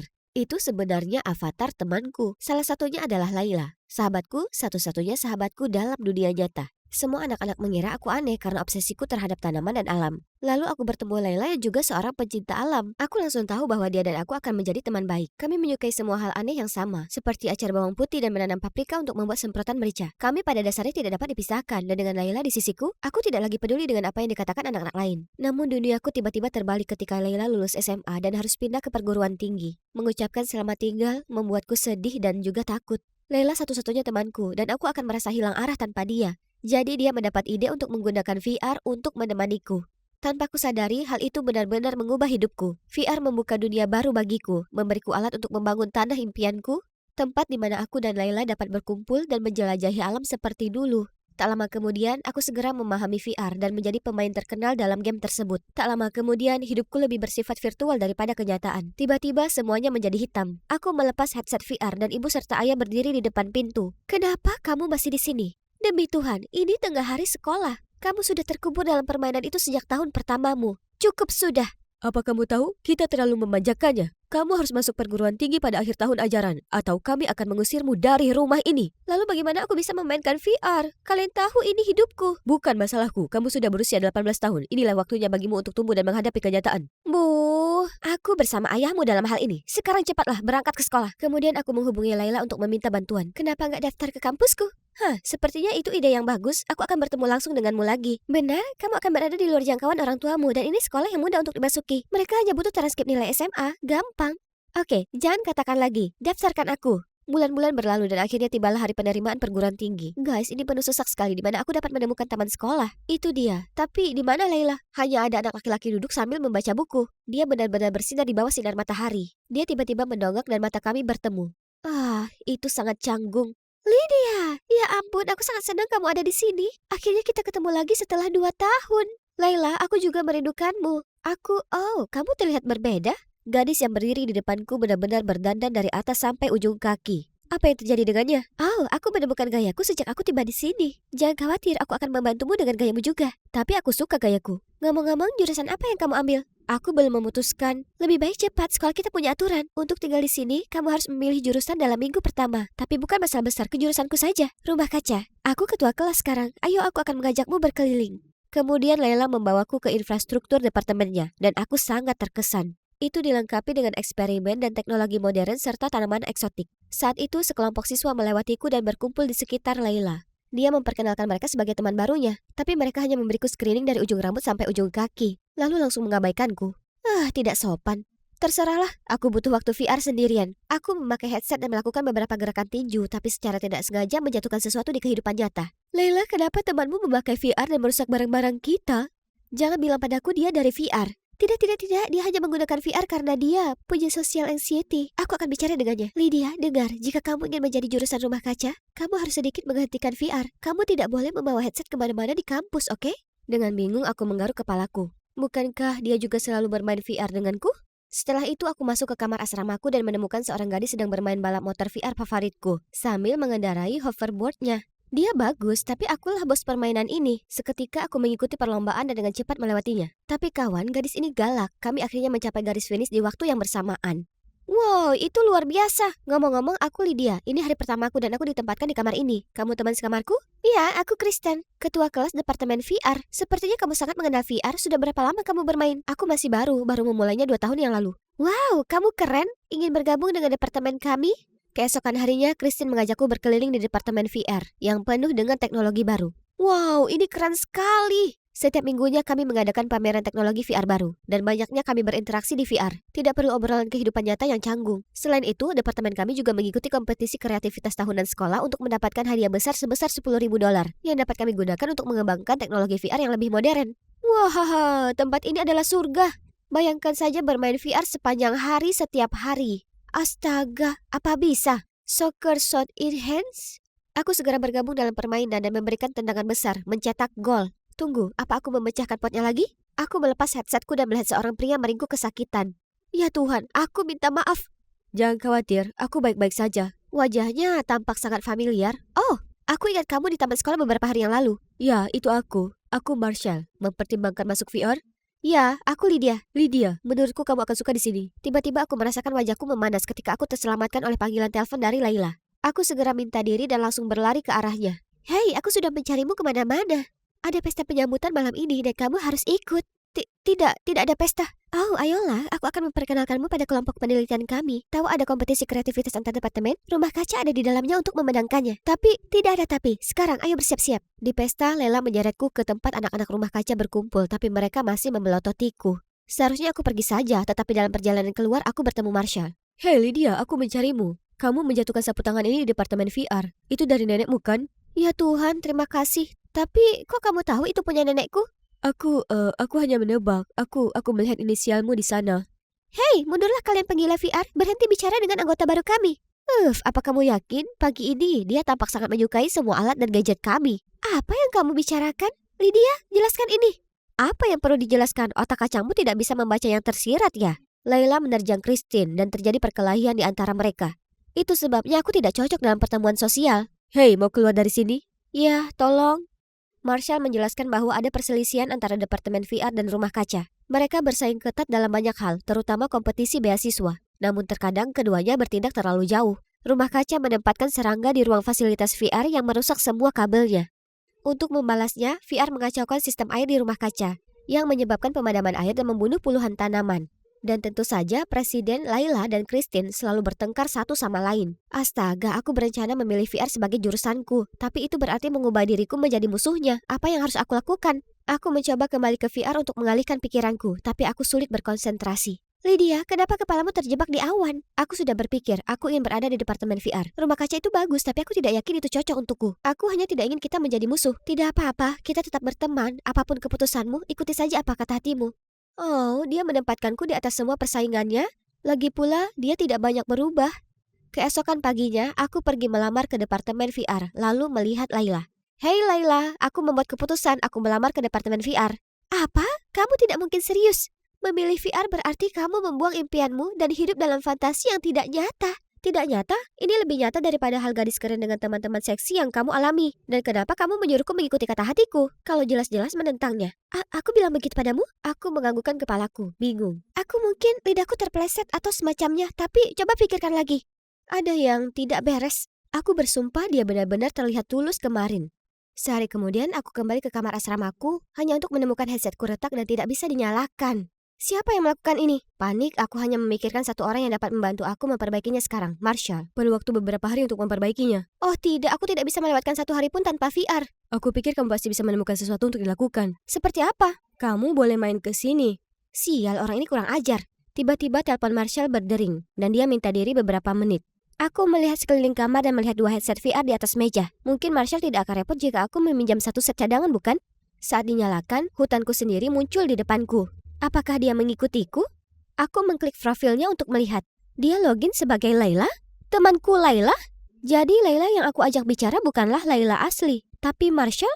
Sudah berapa lama hal ini berlangsung? Dan apakah Marshall mengenalku sejak awal? Lydia? Aku melepas headset dan melihat Marshall berdiri di sana tertegun. Apa ini? Jelaskan padaku sekarang. Semuanya bermula ketika drone mahal milik departemenku tersangkut di atap gedung Rumah Kaca. Layla di atas sana, jadi aku minta dia mengembalikannya. Dia hanya setuju dengan satu syarat bahwa aku harus menggunakan akun VR-nya untuk bermain denganmu, tanpa memberitahumu hal itu. Awalnya aku melakukannya sebagai bagian dari kesepakatan, tapi menurutku kamu gadis paling lucu, paling pintar, dan paling kreatif, dan mau tak mau aku terus menghabiskan waktu bersamamu. Maksudmu sepanjang tahun ini aku berbicara dengan seseorang yang kukira adalah sahabatku. Tapi sebenarnya itu hanya laki-laki biasa, dan kamu berani terus berbohong padaku? Marshall, berikan VR-ku dan berhentilah berada di sekitar Lydia atau dia akan mengetahuinya. Dia sudah tahu. Lydia, aku bisa menjelaskan. Apakah itu karena persaingan bodoh antara Rumah Kaca dan VR? Apa yang begitu penting tentang hal itu sehingga kamu harus berbohong dengan teman terbaikmu? Kamu telah berubah, Layla, dan menurutku kamu bukan temanku lagi. Aku bergegas pergi, menahan air mata. Aku tidak dapat melihat keduanya lagi. Saat aku kembali ke asramaku, Christine sudah ada di sana. Aku bertanya kepadanya tentang headset VR-ku. Aku sebenarnya melihat Layla itu di sekitar kamar kami tadi. Dia pasti melakukannya. Itu adalah langkah rendah, Layla. Tapi aku terlalu muak dengannya, bahkan untuk marah. Departemen Rumah Kaca mungkin mencoba menyabotase kita lagi. Sekarang, ini adalah perang. Aku akan mengumpulkan semua orang sehingga kita dapat merencanakan serangan balik. Terserahlah. Persaingan ini sungguh konyol. Pada hari pertama aku bebas dari VR, aku adalah satu-satunya orang di kelasku yang tidak memiliki headset. Bahkan para profesor terlibat melalui VR. Yang bisa kulakukan hanyalah duduk dan menatap orang-orang yang mengingatkanku pada hari-hari sepi sebelum Layla datang ke dalam hidupku. Beberapa hari berikutnya terus berulang hingga suatu hari badanku mulai panas dan kepalaku berdengung seperti dipenuhi lebah. Profesor, aku merasa tidak enak badan. Aku harus kembali ke asramaku. Tapi dia tidak bergeming sedikit pun. Tidak ada yang bergeming kecuali orang ini. Hei, butuh aspirin? Dia mengulurkan tangannya tetapi tidak ada apa-apa di sana. Pil virtual? Serius? Tidak, itu tidak bekerja. Bung, sayang sekali. Aku mencoba bangun, tetapi tubuhku menjadi berat dan lemah. Aku terus memanggil Christine ke seberang ruangan, tapi tidak ada gunanya. Andai saja Layla ada di sini untuk membantuku saat ini. Tidak, Lydia, kamu bisa melakukannya sendiri. Aku bersandar di dinding untuk menopang diriku perlahan-lahan berjalan kembali ke asrama. Aku sangat dekat, tetapi lututku gemetar dan aku pingsan. Saat itu seseorang datang untuk menopangku dan menggendongku. Aku terbangun dengan sakit kepala yang parah dan melihat Marshall mendinginkannya dengan handuk basah. Hei, kamu sudah bangun. Ini, makanlah sup dan juga minum obatnya. Apa yang kamu lakukan di sini? Aku datang untuk mengembalikan VR milikmu, tapi malah melihatmu pingsan. Lalu aku membantumu ke tempat tidur. Aku tahu kamu tidak ingin berbicara denganku saat ini, tapi itu mendesak, jadi... Terima kasih, Marshall. Aku melemparkan diriku ke pelukannya dan menangis. Aku pikir tidak ada yang akan membantuku. Dia melingkarkan miliknya di sekelilingku dan aku akhirnya merasa aman. Keesokan harinya, terima kasih kepada Marshall, aku merasa jauh lebih baik sehingga aku menonton kontes kreativitas departemen. Rumah kaca menampilkan spesies tanaman baru mereka dan menempatkan skor tertinggi sejauh ini. VR sebaliknya tidak seberuntung itu. Pengembangan terbaru kami dalam headset meledak. Christine tidak menerimanya dengan baik. Aku mencoba menghiburnya, tapi dia mengabaikanku dan pergi begitu saja. Tiba-tiba, Laila berlari ke arahku dan menarikku ke pojok. Lydia, aku hanya ingin minta maaf. Sejak aku tiba di sini, aku menjadi pusat perhatian di departemen VR. Dan aku begitu sibuk dengan hal itu, aku harus berhenti bermain VR denganmu. Aku tidak tahu, Laila, kenapa kamu tidak memberitahuku saja. Aku tidak ingin kamu sendirian, kamu selalu online, jadi menurutku kamu tidak punya teman di rumah. Itu benar, ini mungkin terdengar konyol. Tapi baru sekarang aku menyadari bahwa VR bukanlah segalanya. Tak ada realitas virtual yang dapat menggantikan dunia nyata. Dan persahabatan sejati melewati berbagai pasang surut. Namun tetap bertahan sama seperti kita berdua. Aku senang kamu menyadarinya. Dan aku hanya ingin memberitahumu, apapun departemen yang kamu pilih, aku akan mendukungmu. Tanpa syarat. Terima kasih. Tapi hey, kenapa kamu merusak headset VR-ku? VR-mu? Tidak, aku tidak melakukannya. Aku bersumpah. Lalu kenapa Christine menyalahkanmu? Aku berlari ke asramaku untuk menemui Christine, tapi dia tidak ada di sana, dan dia tidak kembali sepanjang sisa malam itu. Ketika aku masuk kelas keesokan harinya, aku memakai headset dan mendapati anggota departemen lain memarahiku, menyebutku pembohong dan pengkhianat. Entah kenapa, fotoku dan Laila berbincang kemarin terpampang di dunia maya. Berani sekali kamu kembali ke sini. Kami sudah tahu departemen rumah kaca menggunakanmu untuk memata-matai kami. Kaulah yang mengacaukan penemuan kami di kontes departemen. Kalau tidak, bagaimana mungkin itu bisa meledak? Mereka mulai mencemooh dan mengelilingiku, jadi aku lari menyelamatkan diri. Hingga sebuah tangan meraih tanganku. Kamu benar-benar bisa berlari, tahu? Ah, ya, setidaknya bukan hanya aku saja yang hampir berlari. Kami berhasil mencapai pintu masuk gedung, tepat ketika para siswa rumah kaca menyeret Christine ke arah kami. Dan para siswa VR menyusul kami. Laila, apa yang terjadi? Kami memergoki gadis ini sedang menyalakan api di laboratorium rumah kaca kami dengan hoverboardnya. Lalu mencoba melarikan diri. Apa? Kenapa kamu ingin melakukan itu? Itu tidak sengaja, oke? Kalau begitu beritahu kami yang sebenarnya sekarang. Baiklah.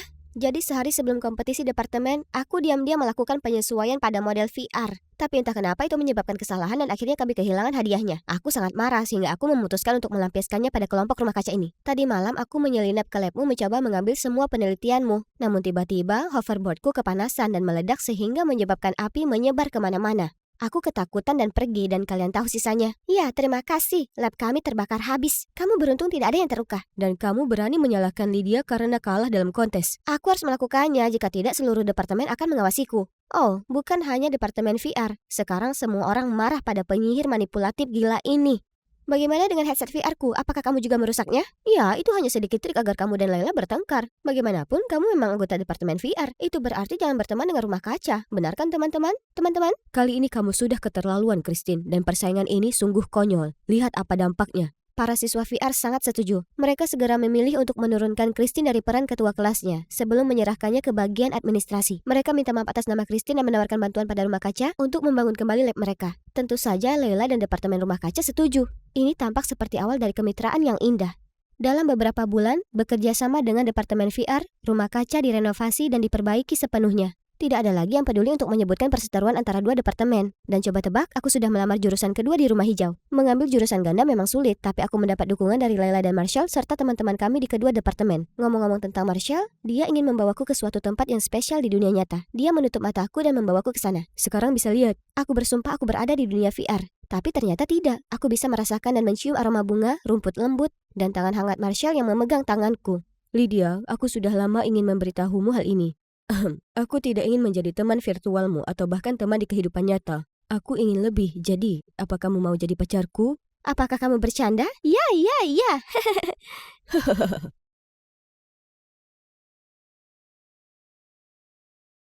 Hari Mingguku yang berharga hancur karena adik perempuanku yang menyebalkan, Emma, yang bersikeras menyeretku ke gereja untuk waktu saudara. Kami masuk dan pendeta itu mendekat. Selamat datang, kamu pasti anggota baru kami, Jacqueline. Wow! Saat itu, patung suci di dekatnya terjatuh dan hancur berkeping-keping. Itu pertanda buruk, dia pembawa sial. Tidak. Kamu iblis, keluar dari sini. Ya, itu aku. Kalian mungkin bertanya-tanya bagaimana aku bisa berada dalam situasi itu. Hai, namaku Jacqueline. Kalau menurut kalian aku juga pembawa sial, kalian salah besar. Karena, animator, putar ulang adegan terakhir itu. Pause di situ dan... Lihat itu adikku Emma. Dan maju lebih cepat lagi, tolong geser. Di sana, di sanalah dialah biang keladi di balik apa yang disebut sebagai kesialanku. Kalian pasti bertanya-tanya kenapa aku tidak mengungkap Emma hari itu. Itu karena semua orang tertipu oleh penampilan Cinderella yang naif dan tidak pernah percaya bagaimana malaikat hidup bisa melakukan perbuatan nakal seperti itu. Tapi kenyataannya, dia adalah iblis. Dia melakukan segalanya untuk membuatku terlihat seperti bencana berjalan kemanapun aku pergi. Tapi, siapa aku, hah? Malam itu, untuk membalas Emma, aku bersembunyi di bawah tempat tidur sampai dia tertidur lelap. Melingkarkan tanganku yang sedingin es di pergelangan kakinya, melompat keluar dari bawah tempat tidur dan... Boo! Emma berteriak dari atap dan orang tua kami bergegas masuk ke kamar dengan khawatir, hanya untuk melihatku tertawa histeris. Saat itu, polisi yang sedang berpatroli juga menerobos masuk, mengira ada sesuatu yang tidak beres di rumah kami. Kami akhirnya menghabiskan malam itu mencoba menjelaskan kepada mereka bahwa tidak ada yang terjadi dan mereka akhirnya pergi. Tahukah kamu berapa banyak malam tanpa tidur yang kita alami hanya karena pertengkaran kecil kalian? Itu dia, aku akan mendaftarkan kalian berdua ke peternakan komunitas mulai besok. Apa? Tapi ayah, aku tidak bisa hidup di antara binatang dan tanah. Untuk kali ini aku setuju dengan Emma, tidak mungkin aku pergi ke sana. Kalian tidak boleh pulang sampai kalian belajar hidup bersama. Tinggal bersama Emma sepanjang waktu, aku lebih suka menjadi pembawa sial sekarang. Jadi keesokan paginya, ibu dan ayah mengantar kami ke pertanian untuk hidup dari lahan tersebut dan bersatu bersama. Tapi lihatlah ketenangan dan pemandangan yang indah ini. Mungkin datang ke sini bukanlah ide yang buruk. Tiba-tiba sebuah lagu yang keras dan menjengkelkan mulai diputar dari dalam koperku, mengagetkan para hewan dan mereka menjadi panik. Hentikan musiknya. Tapi koperku terkunci. Aku melihat Emma menyeringai, menekan teleponnya dan musik tiba-tiba berhenti. Setelah semua terkendali, para petani menatapku dengan pandangan tidak suka. Tepat ketika aku mengira keadaan tidak akan lebih buruk lagi, sebuah trailer di dekatnya tergelincir dan mulai terguling menuruni bukit langsung menuju ke salah satu petani yang tidak sadar. Emma segera menyerbu masuk dan mendorong dirinya serta petani itu keluar dari bahaya, tepat pada waktunya. Richard, kamu baik-baik saja? Oh ya, terima kasih kepada nona muda ini. Kamu menyelamatkan hidupku. Betapa beruntungnya kamu. Trailer itu sudah lama tergeletak di sana tanpa masalah. Kenapa tiba-tiba rusak sekarang? Oh, itu adikku. Dia punya reputasi membawa kesialan kemanapun dia pergi. Aku minta maaf atas namanya. Tidak. Jangan dengarkan dia. Dia jahat. Itu bukan sesuatu yang harus kamu katakan pada adikmu. Lihat dia, bagai bidadari. Emma segera mengaktifkan kekuatan manipulasinya. Oh, ayo, kami punya kamar terbaik untukmu. Hei, bagaimana denganku? Keesokan paginya aku disuruh memerah susu sapi sementara Emma bahkan tidak perlu mengangkat satu jari pun, hanya berkeliling dan membuat prank padaku. Dalam keadaan panik seorang pria muncul dan membantuku. Apa yang terjadi di sini? Semua selangnya sudah terlepas. Aku minta maaf soal itu. Itu lelucon bodoh kakakku yang membuatku terlihat seperti orang yang sial. Menarik. Oh, baiklah, kita akan menyerahkan susu sapinya sampai kita mendapatkan penggantinya. Susu tangan itu akan memakan waktu lama. Emma harus membayar. Hei, tidak perlu itu. Aku akan membantumu. Ngomong-ngomong, aku Sam. Dia memberikan senyuman paling cerah dan aku langsung merasa lebih baik. Aku Jacqueline, terima kasih sudah membantuku, tapi tombol mana yang harus aku tekan untuk mendapatkan susu? Sam tertawa terbahak-bahak dan aku merasa seperti orang paling bodoh di dunia. Maaf, itu lucu sekali. Oke, kamu tidak menekan tombol apapun. Kamu harus menekannya seperti ini. Saat itu Sandrine lewat dan melihat kami. Ya, siapa yang membuatmu tersenyum seperti itu, Sam? Jacqueline, kamu benar-benar sesuatu ya? Saat dia pergi, aku merasakan jantungku berdebar kencang dan melihat Sam juga tersipu. Rasanya panas sekali melihat musim panas. Jadi, Sam, berapa lama kamu akan tinggal di sini? Baru-baru ini. Aku sebenarnya seorang pemain ski dari kota juga. Tapi aku datang ke sini karena beberapa hal. Ayo, kita jual susunya. Sam dan aku kemudian berjalan ke pasar yang ramai. Yang mengagetkan, pelanggan sangat ingin mendapatkan susu kami. Aku siap dapat uang tunai pertama dengan susah payah ketika tiba-tiba, You'd better watch out, you'd better not buy. Better not drink this milk right here. Jinxie Jacqueline coming to town. Kerumunan ramai karena khawatir atas susu kami. Sebenarnya kukira orang lain adalah sang pembawa sialnya. Soalnya susu kita sangat segar hari ini. Semua berkat jimat keberuntunganku Jacqueline. Dia dan aku bekerja sepanjang pagi untuk memerah susu sapi dengan tangan. Berkat perkataan Sam, penonton kembali heboh. Semudah itu, susunya terjual habis hanya dalam beberapa jam. Wuhu! Namun ketika kami sampai di rumah, orang-orang mulai memuji Emma karena membawa keberuntungan bagi bisnisnya. Sebenarnya Sam dan akulah yang memerah susu sapi. Dan Sam melakukan sebagian besar pekerjaan berat. Dia tidak ada hubungannya dengan ini. Ruangan itu tiba-tiba terasa canggung dan orang-orang mulai membuang muka. Cuma Sandrine yang peduli untuk mengenali kami. Jadi begitu, kalian berdua adalah tim yang hebat. Bagaimana dengan kita? Aku pikir kita menjadi tim yang lebih baik. Lepaskan aku dasar brengsek. Aduh, semangat sekali. Ya ampun, apa kamu baik-baik saja? Kenapa kamu bertingkah liar, Jacqueline? Aku baik-baik saja. Dia mungkin agak kedinginan saat ini, tapi dia akan segera bersikap hangat padaku. Benarkan, Tuan Putri? Emma segera menatapku dengan tatapan maut. Adam, kenapa kau ada di sini? Aku di sini untukmu, kakak tersayang. Ibu dan ayah sangat khawatir saat kembali ke rumah. Astaga, keduanya berhubungan tapi mereka tidak mirip. Ya, itu menjelaskan kenapa ketegangan mereka membakar ruangan. Hentikan kalian berdua, selalu saja ribut. Ini sudah malam. Jacqueline, maukah kamu pergi dan mengunci pintu gerbang? Oh, ya, tentu saja. Namun sebelum aku sampai di gudang, tiba-tiba ada tangan yang menarikku kembali. Jauhkan wajahmu dari Adam, dia milikku. Oh begitu, kamu jatuh cinta padanya ya? Sayang sekali karena dia sepertinya malah menyukaiku, kakak. Beraninya kamu. Emma berlari di depanku menuju kandang, menyalakan semua lampu, meniup peluit yang memekakkan telinga, dan domba-domba itu menjadi liar lagi. Aku mati-matian mencoba menghentikan kawanan panik tetapi tidak ada gunanya. Hanya ketika para petani muncul dan membiarkan anjing gembala melakukan pekerjaannya, suasana menjadi terkendali. Ini semua salahmu, kamu tidak memberi kami apa-apa selain nasib buruk dan kekacauan. Itu tidak benar, aku mencoba membantu, sementara masalah ini dibuat Emma. Berhentilah menyalahkan dan mulailah belajar sopan santun.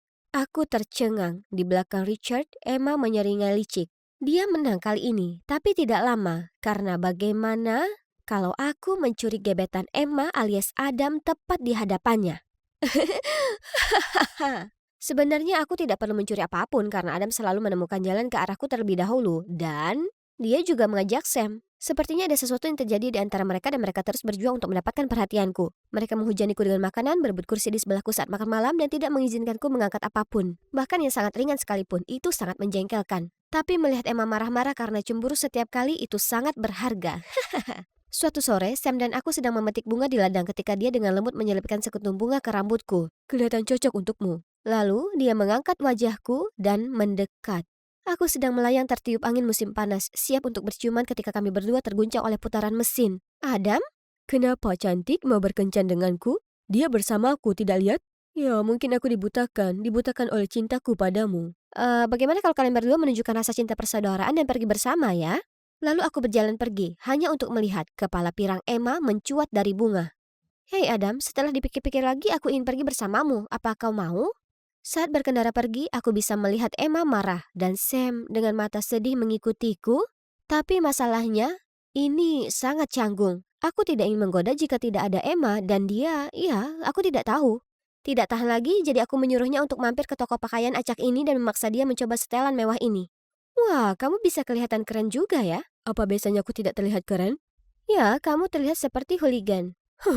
Apa itu kegembiraan sejati yang kulihat di wajahmu? Apa? Aku selalu tersenyum. Oh, benarkah saat itu kamu dan Sam sudah siap untuk saling menggigit kepala? Kamu tidak tahu apa-apa tentang kami, Jacqueline. Aku tahu kamu menyukai dia, tapi aku tidak akan pernah membiarkan kalian berdua bersama. Tidak kali ini. Kami kembali ke peternakan dan melihat Emma menunggu kami. Semuanya gelisah. Dasar gembel, apa Sam tidak cukup bagimu? Sekarang kamu juga ingin merebut hati Adam? Dan kamu hanya cemburu karena Adam tidak menyukaimu. Benar, aku hanya tertarik pada Jacqueline. Dia dan Sam tidak pernah bersama. Jadi berhentilah mencampuri urusan kita. Emma tidak dapat berkata-kata. Untuk pertama kalinya, dia kelihatan begitu rentan, lalu bergegas pergi sambil menangis. Lihat yang kamu lakukan, bro. Mempermainkan hati Emma dan Jacqueline adalah pukulan telak. Kaulah yang bicara, bukankah masalah Karen adalah pukulan telakmu? Karen? Karen siapa? Karen adalah orang yang kamu sukai, aku tidak ada hubungannya dengan dia. Sudah waktunya kamu melupakannya. Bukan itu yang dikatakan Karen. Dia bilang padaku kamu merayunya. Dan kamu meninggalkannya saat dia jatuh cinta padamu. Dia berbohong, oke? Dia ingin memanfaatkanmu untuk melawanku. Aku tidak pernah sekalipun membalas perilaku obsesifnya. Aku hanya ingin meninggalkan segalanya dan menikmati hidupku di sini, bersamanya. Jadi Adam, tolong biarkan kami begitu saja. Sayang sekali, dia malah menyukaiku. Kau tak lihat dia tidak peduli jika saudarinya menyukaiku. Dia tetap memilihku dibandingkan kamu. Sial, kata-kata itu sangat memukulku. Aku tidak menyadari apa yang telah kulakukan pada Emma selama ini. Saatnya mengakhiri semua konflik saudara yang konyol ini. Teman-teman, berhenti. Kalian saling menyakiti sama seperti Emma dan aku. Jacqueline, si brengsek ini mempermainkanmu dan Emma. Dia layak dipukul. Tidak, Sam. Aku juga bukan orang yang polos. Aku juga memanfaatkan Adam untuk membalas Emma. Kamu apa? Aku tahu, tapi semua balas dendam kecil ini tidak membawa kebaikan sedikit pun bagi kita. Tidak ada yang menang sama sekali. Dan sejujurnya, aku menyesal telah menyakiti Emma. Kalian juga harusnya begitu. Kamu ingin anak emas ini melepaskan egonya yang setinggi langit? Ya, semoga berhasil. Aku bukan anak emas, Adam. Apa kamu bercanda? Dengan semua kesuksesan dan piala skimu, ibu dan ayah bahkan tidak bisa melihatku di balik semua itu. Saat kamu meninggalkan rumah, mereka ketakutan dan membuatku pergi mencarimu. Kamu tahu alasan aku berhenti main ski dan meninggalkan rumah? Karena ibu dan ayah tidak berhenti menekanku, itu membuatku tercekik. Setiap kali aku berdiri di arena, seluruh tubuhku bergetar hebat. Aku bukanlah manusia sempurna dan aku tidak ingin mengalihkan perhatianmu. Aku minta maaf kalau kamu merasa begitu. Ya, aku tidak tahu. Kamu bisa memberitahu kami yang kamu alami. Ke siapa? Ke ibu dan ayah? Mereka yang terus mendorong dan mengomel? Maaf, aku tidak ada untukmu. Akulah yang jahat. Baiklah kalian berdua bisa menyelesaikan ini. Sekarang permisi, aku punya konflik saudara sendiri yang harus diselesaikan. Aku hendak pergi ketika kami mendengar Emma berteriak. Api! Api, tolong! Kami segera bergegas menghampirinya dan api sudah menyambar tumpukan jerami. Nyala api itu menyebar dengan cepat. Ah, aku tidak sengaja menjatuhkan lampu minyak. Apa yang kita lakukan sekarang? Panggil pemadam kebakaran. Adam, bawa semuanya ke sini. Kami berdua akan pergi mengambil air. Ayo, ayo, ayo. Sam dan aku berusaha sekuat tenaga menuangkan ember demi ember air, tapi itu hanya menghentikan penyebaran api, bukan memadamkannya. Kami hampir kehabisan tenaga ketika para petani datang bersama petugas pemadam kebakaran. Dan untungnya setelah setengah jam, semuanya terkendali. Phew, tapi kemudian para petani mulai mengelilingiku. Itu karena ulahmu, kan? Setiap kali insiden terjadi, kamu selalu ada. Kebetulan, aku pikir tidak. Ini dia lagi. Tapi kali ini aku terlalu terpukul untuk mengatakan apapun. Lalu ada Emma yang ketakutan karena trauma. Jadi aku berusaha sekuat tenaga untuk berdiri. Benar, aku menjatuhkan lampu minyak dan menyebabkan kebakaran ini. Apa yang kamu lakukan? Tidak apa-apa, aku sudah terbiasa dengan ini. Tidak, itu salahku. Jacqueline hanya mencoba untuk mengambil risiko. Faktanya, selama ini akulah yang melakukan semua kerusakan dan menyalahkan Jacqueline. Apa ini nyata? Emma membelaku? Kamu, apakah ini semacam lelucon kekanak-kanakan? Kamu bisa saja merugikan semua orang di sini. Ini pekerjaan seumur hidup kami, bukan taman bermain anak perempuanmu.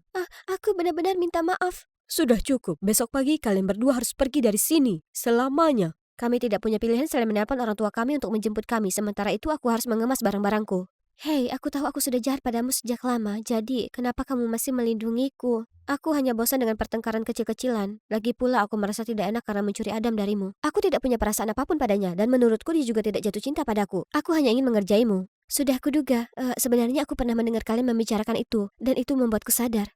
Kalian tahu, aku dulu senang menjadi anak tunggal. Ya, serius.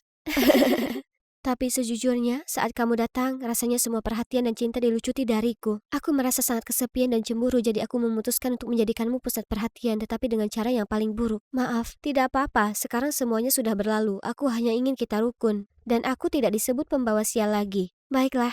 Keesokan paginya orang tua kami datang dengan keadaan marah. Kami sangat siap untuk landasan jangka panjang, tetapi begitu mereka melihat kami berpegangan tangan, mereka senang. Sayang, menurutku rencanamu berhasil. Aku tahu kalian berdua bisa jadi pembuat anak kecil, tapi jauh di lubuk hati kalian masih saling mencintai. Ayo, kita pulang. Bisa tunggu beberapa menit saja? Aku tidak ingin pergi tanpa mengucapkan selamat tinggal pada Sam, tapi kenapa dia lama sekali? Kalau begitu, aku harus pergi. Sam akhirnya muncul. Tunggu. Aku bergegas keluar dari mobil dan berlari untuk memeluknya erat-erat. Kupikir kamu tidak datang untuk selamat tinggal. Bagaimana tidak, apalagi saat kamu melupakan hal terpenting. Serius? Apa itu? Itu aku, kamu bodoh. Oh, kamu akan kembali ke kota? Ya, aku punya alasan untuk kembali sekarang, ke kota, untuk bermain ski. Dan apa itu? Itu kamu. Tiba-tiba sebuah pohon tumbang tepat di samping kami dan merusak kotak surat. Menyebabkan semua surat berterbangan. Haha, kamu benar-benar sial ya? Hei, pohon itu sudah busuk.